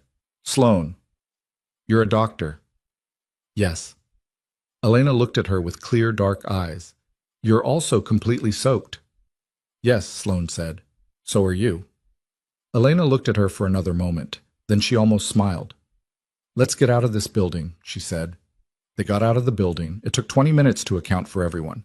The 10 people on the secondary stairwell brought back up and redirected through the main stairwell once Cassian's crew had cleared the ground floor. The 2 men from the corridor who were managed with the same efficient competence that Cassian's people seemed to apply to everything. Luca, who walked out under his own power between 2 of Cassian's crew with the specific composure of a man who has run out of moves and is choosing how he carries that. Outside, the Chicago November had not warmed up. Sloane stood on the sidewalk in front of the Meridian building and let the cold hit her soaking scrubs, and registered, for the first time in several hours, what her body was actually doing. Her left knee had graduated from complaint to formal protest, a deep, structural ache that radiated up into her hip and down into her shin. She had a cut on her right forearm that she'd apparently acquired during one of the 2 warehouse breaches without noticing, 3 inches, not deep, but bleeding with the persistent insistence of wounds that get ignored. Her hands were doing the shaking again, the post-adrenaline variety, and she stood in the cold and let them shake and looked at the street. 3 vehicles had arrived. Cassian's people, called in by Tomas during the approach. They were moving people and managing logistics with the wordless efficiency of an organization that had done versions of crisis management many times, in many configurations, and had developed protocols that didn't require explanation. Elena was in the back of the nearest vehicle, a blanket around her shoulders, talking to a young woman who was clearly someone she knew, their foreheads almost touching. The 10 people who'd been on the stairwell were distributed across the other vehicles, some of them shaking, some of them silent, most of them in the state that Sloane recognized as the immediate aftermath of fear that had been held very tightly, the loosening that happened when you were finally allowed to let it go, which was its own kind of undoing. One of them, the man with the military bearing who had told her about Elena, stopped beside her on the sidewalk. "The charges," he said, "on the stairwell." "Wet," she said. "They needed dry conditions. The suppression system, I know what you did." He looked at her steadily. He was maybe 50. The kind of face that had seen real things and organized itself around that. I was standing on that stairwell when the water came down. She waited. Thank you, he said. She held his gaze for a moment. Then she said, Go get warm. He nodded once and moved toward the vehicles. She turned around. Cassian was standing 10 feet away. He had a cloth against the cut on his head. Someone had provided it, pressed it on him, probably Tomas. And he was holding it there with a distracted quality, the way people hold things they've been told to hold while their mind is somewhere else. His jacket was ruined. His face had the blood and the water and the particular exhaustion that came not from physical effort alone, but from a specific kind of expenditure, the kind that burned the reserves that weren't replenished by sleep. He looked at her forearm. You're bleeding, he said. I noticed. I'll handle it. He stopped. He looked at her with an expression she recognized now, the unguarded thing, which was becoming less of a crack and more of a consistent quality of how he looked at her. The panel, he said. The interlock. Yes.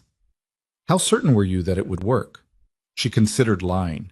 The comfortable answer was the confident one, that she'd run the numbers in her head and the interlock was standard, and the outcome was predictable.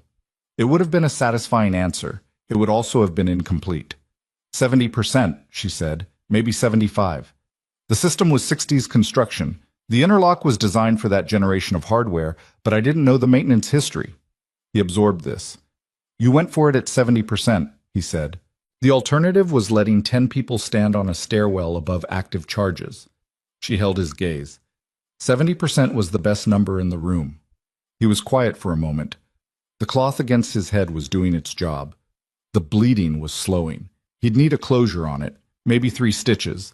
She could see the anatomy of the wound from here, and it was manageable. I'll need to look at that, she said, meaning the cut. I have resources, she said. I know, you keep saying that. She kept her voice dry. I'm also available. I know how to close a scalp wound, and I'm standing right here. He looked at her for a moment. Then he said, All right. Thomas appeared at Cassian's shoulder with a first aid kit that was dramatically better equipped than anything Sloane had used tonight.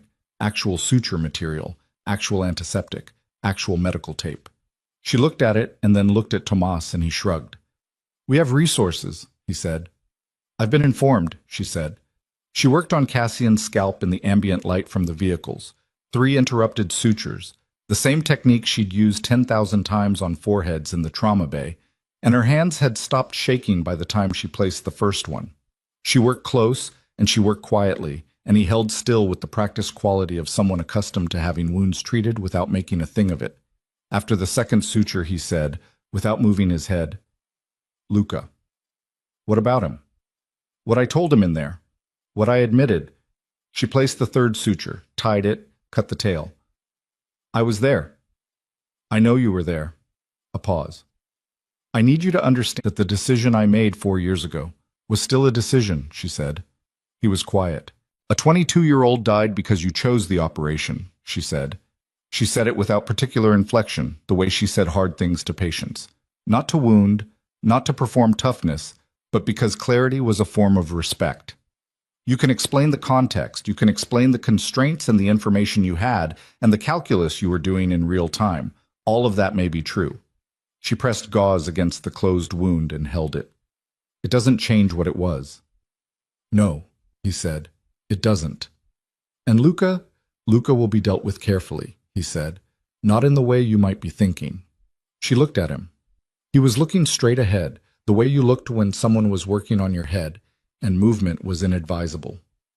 4 years ago I failed his brother, Cassian said. Tonight he tried to kill 11 people to make me feel that. Those are both true at the same time, he paused. What I owe Marcus I cannot pay. What I owe the people who are on that stairwell, I can pay that. And what I do with Luca will be determined by what he is now, not by what I did then. She removed her hands from his head. The wound was closed and the gauze was holding. She took a step back and looked at her work. Is that justice? She asked. I don't know what justice is in a situation like this, he said. I know what's possible. He turned to look at her. Is that an unsatisfying answer? Yes, she said, but I think it's an honest one. He held her gaze. The cut above his eye was closed and clean, and the blood had been washed away by the spray, and what was left was the face underneath it. 40 years of a life she would never fully know, organized into features that she had been reading all night in bad light and worse conditions, and that she could read now, in the amber glow of vehicle headlights on a Chicago street at 3 in the morning, with the clarity that came from having been through something with someone. "You should be home," he said. "Yes. In the version of tonight where you didn't turn around on that sidewalk, you would be. In the version of tonight where I didn't turn around, an elderly man bled in the rain by himself while 40 people watched," she said. "I don't want to live in that version." He looked at her for a moment longer. Then he said, "I'll have someone drive you." "I'll have someone drive you," he said again. Quiet. Not a negotiation. She looked at him. "Okay," she said. The drive back across the city took 35 minutes. The driver was one of Cassian's people, the compact, economical motion one from the earlier approach, who had a name she never caught, and a quality of presence that was unobtrusive in the way that professional discretion was unobtrusive. He drove without conversation and without music, and Sloane sat in the back seat and looked out at Chicago at 3:30 in the morning, at the specific character of the city in the dead hours when it showed you its actual bones, the streets without performance, the lights that nobody had turned off and nobody was using, the architecture stripped of the population that gave it purpose. She was soaking wet and had a cut on her forearm and a knee that was going to sideline her from the OR for at least a week, and a body that was running on approximately nothing, and she sat in the back of a car driven by a man she didn't know and felt, with a clarity that was strange given the circumstances, the specific quality of being completely present, not okay, not resolved, just here. The driver stopped in front of her building. She got out.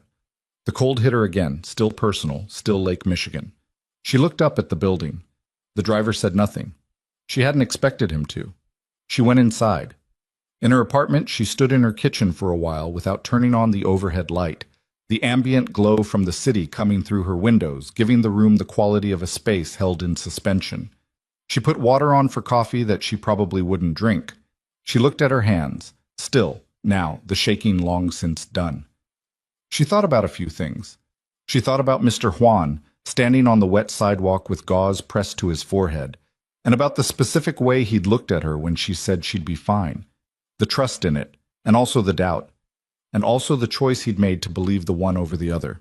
She thought about Tomas, who had thrown himself between Gus Ferrante and a man who was closing in on him, with no tactical sense and what turned out to be enough nerve. She thought about Elena in the back of a vehicle with a blanket around her shoulders, and the 2 words she'd said on the floor of the 3rd-floor corridor, "Let's go," and the specific quality of decision in them. She thought about Luca, setting the device on the floor with that deliberate care. She thought about Marcus, who was 22, and who she had never met and never would. She thought about Cassian, standing in the spray-saturated corridor, saying yes to every accusation. Luca leveled, not because it disarmed Luca. It didn't entirely, but because they were true. She was still standing in her kitchen when the sun came up. She watched it happen through the window, the specific Chicago February dawn that came gray before it came anything else. A reluctant arrival, the sky deciding on light in increments.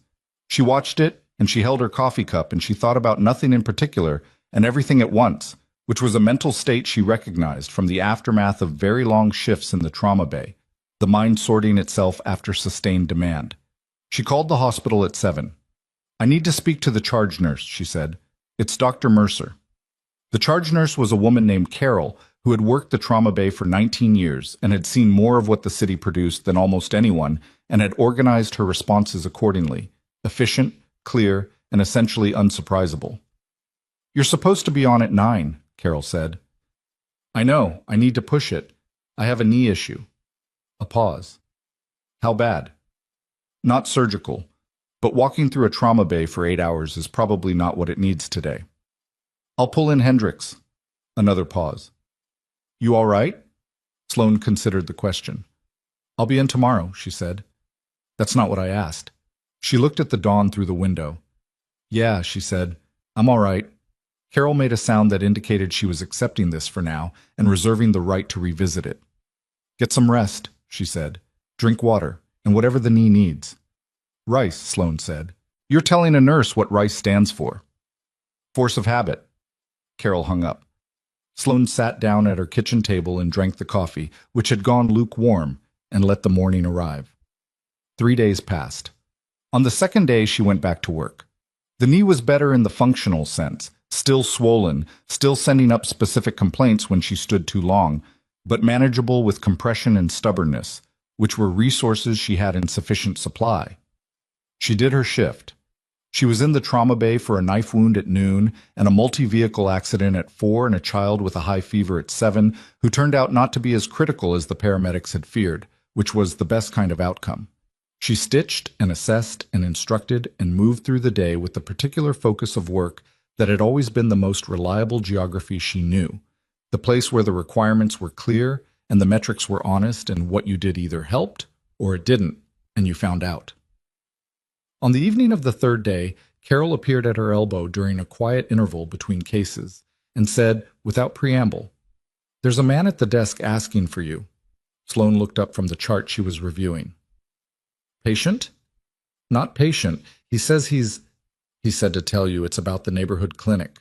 She looked at Carol.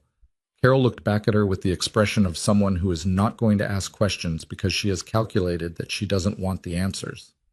"I can tell him you're busy." "No," Sloane said. She put the chart down. "I'll go." The man at the desk was not Cassian. She wasn't sure what she'd expected.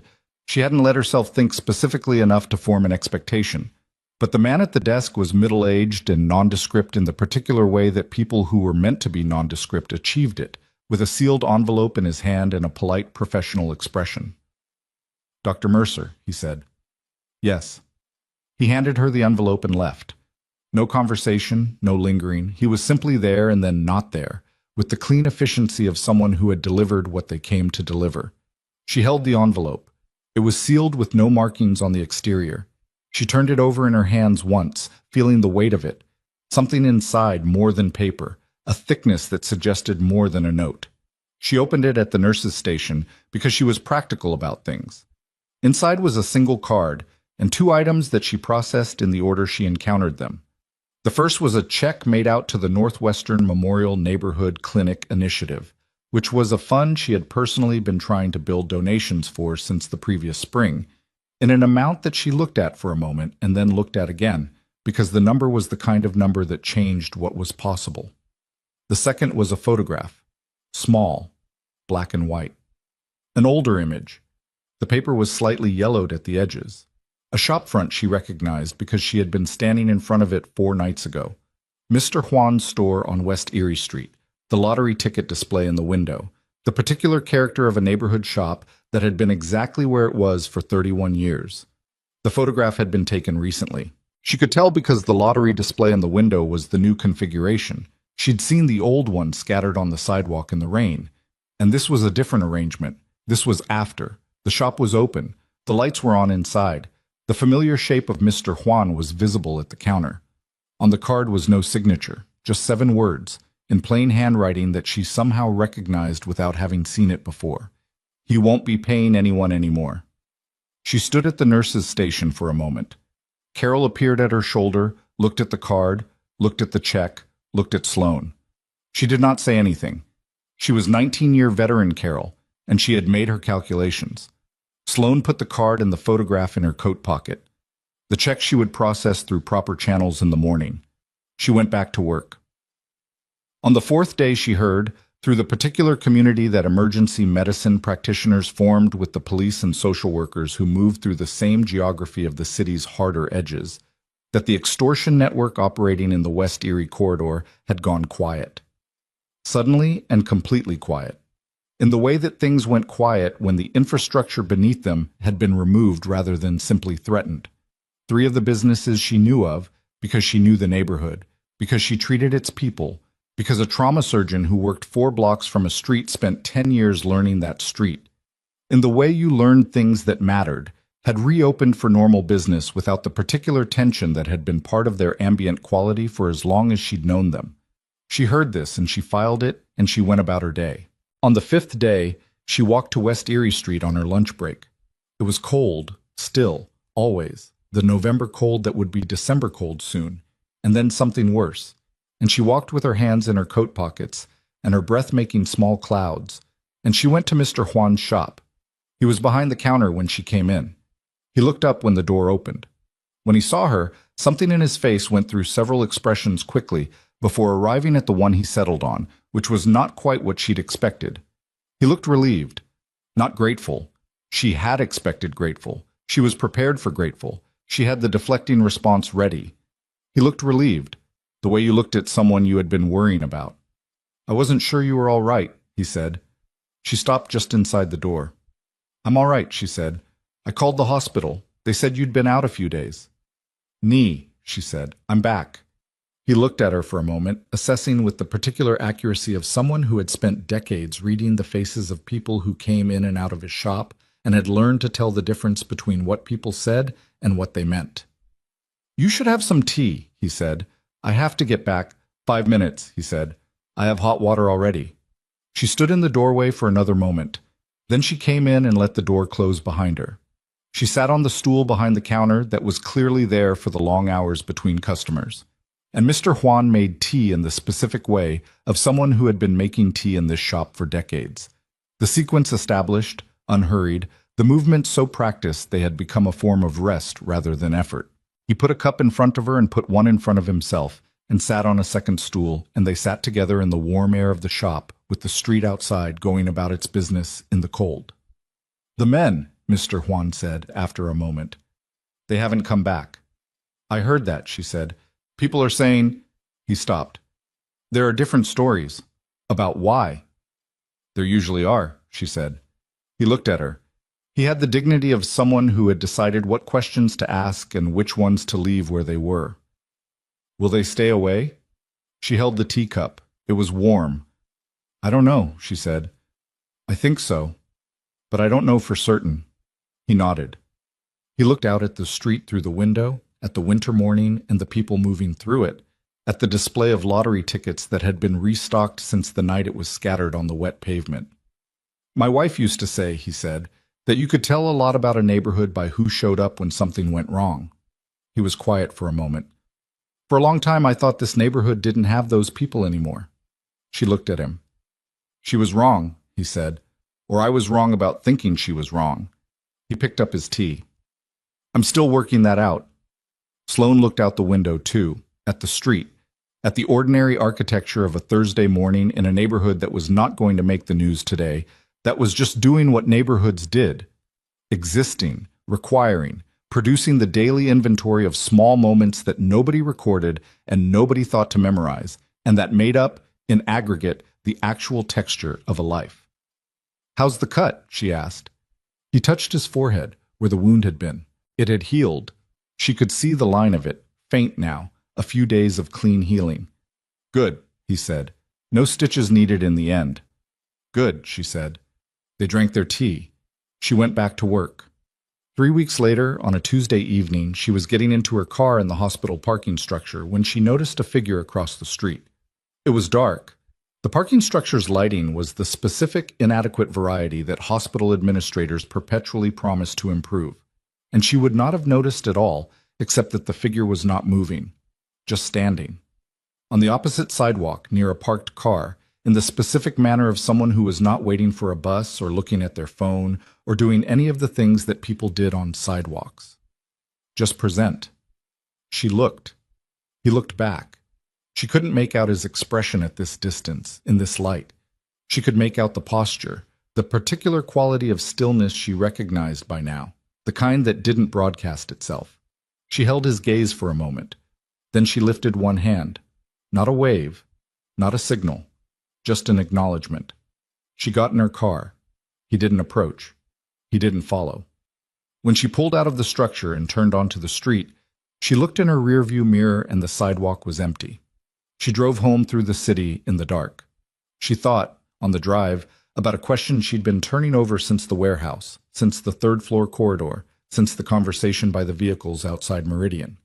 The question of what it meant to do right things inside wrong structures. Whether it was possible.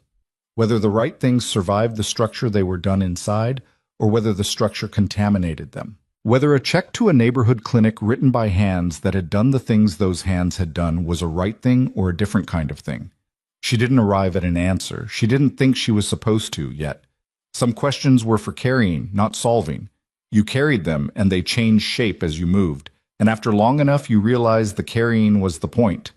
She thought about Luca, and about Marcus, and about a 22-year-old who trusted the wrong person in the wrong building and died for it. She thought about the weight of that, not the dramatic weight, not the cinematic weight, but the actual daily weight of a decision that could not be unmade and had to be lived next to forever. She thought about Tomas, who was probably somewhere in the city right now doing something that required more nerve than sense, and who would be fine. She thought about Elena, who had sat on a wet floor in the middle of an operation designed to kill her, and who had said, "Let's go," with the calm practicality of someone who had decided a long time ago that the most useful response to bad situations was movement. She parked in front of her building. She sat in the car for a moment. She thought about a man standing on a sidewalk across from a parking structure, not approaching, not following, just present, just acknowledging the way she had acknowledged, the two of them separated by a street and a distance that was also something more than a street. That was the whole calculus of what they were to each other, which she had no clean language for and was not going to force into language that didn't fit. She thought about 4 words she had said on a wet sidewalk 4 weeks ago, under the specific impulse of a moment she hadn't planned and wouldn't plan differently. She got out of her car. She went upstairs. She made dinner. She ate it. She sat at her kitchen table with the photograph of Mr. Juan's shop in front of her. She'd taken it out of her coat pocket the night she received it and put it on the table, and it had stayed there, which was a decision she was making without quite making it. She looked at the photograph, at the lights on inside the shop, at the shape of a man at a counter. She thought, this is what it looks like. Not the rest of it, not the warehouse or the corridor or the charges on the stairwell. This. An open shop on a street in Chicago. Tuesday morning, the lights on. She put the photograph down. She went to bed. She slept better than she had in months. Outside, somewhere in the city that was always running its nocturnal inventory, the streets sorting themselves out, the buildings holding their occupants and their histories, the lake sending its cold opinions up through every gap. A sealed envelope appeared under the door of the neighborhood clinic on West Erie Street. Inside it was a cashier's check with no return address. Also inside it was a card with no name and 3 words. Keep going. See. The clinic director found it in the morning. She stood for a long time looking at the check. Then she looked at the card. She put both in her desk drawer. She opened the clinic. The lights came on. The street was the street. And in a city that contained all the things cities contain, the violence and the repair of it, the damage, and the people who showed up anyway, the questions that didn't resolve, and the right things done inside imperfect structures, and the small persistent fact of open doors on ordinary mornings. An unremarkable Tuesday arrived, and moved through its hours and left, and was replaced by another one, as they always were, as they always would be.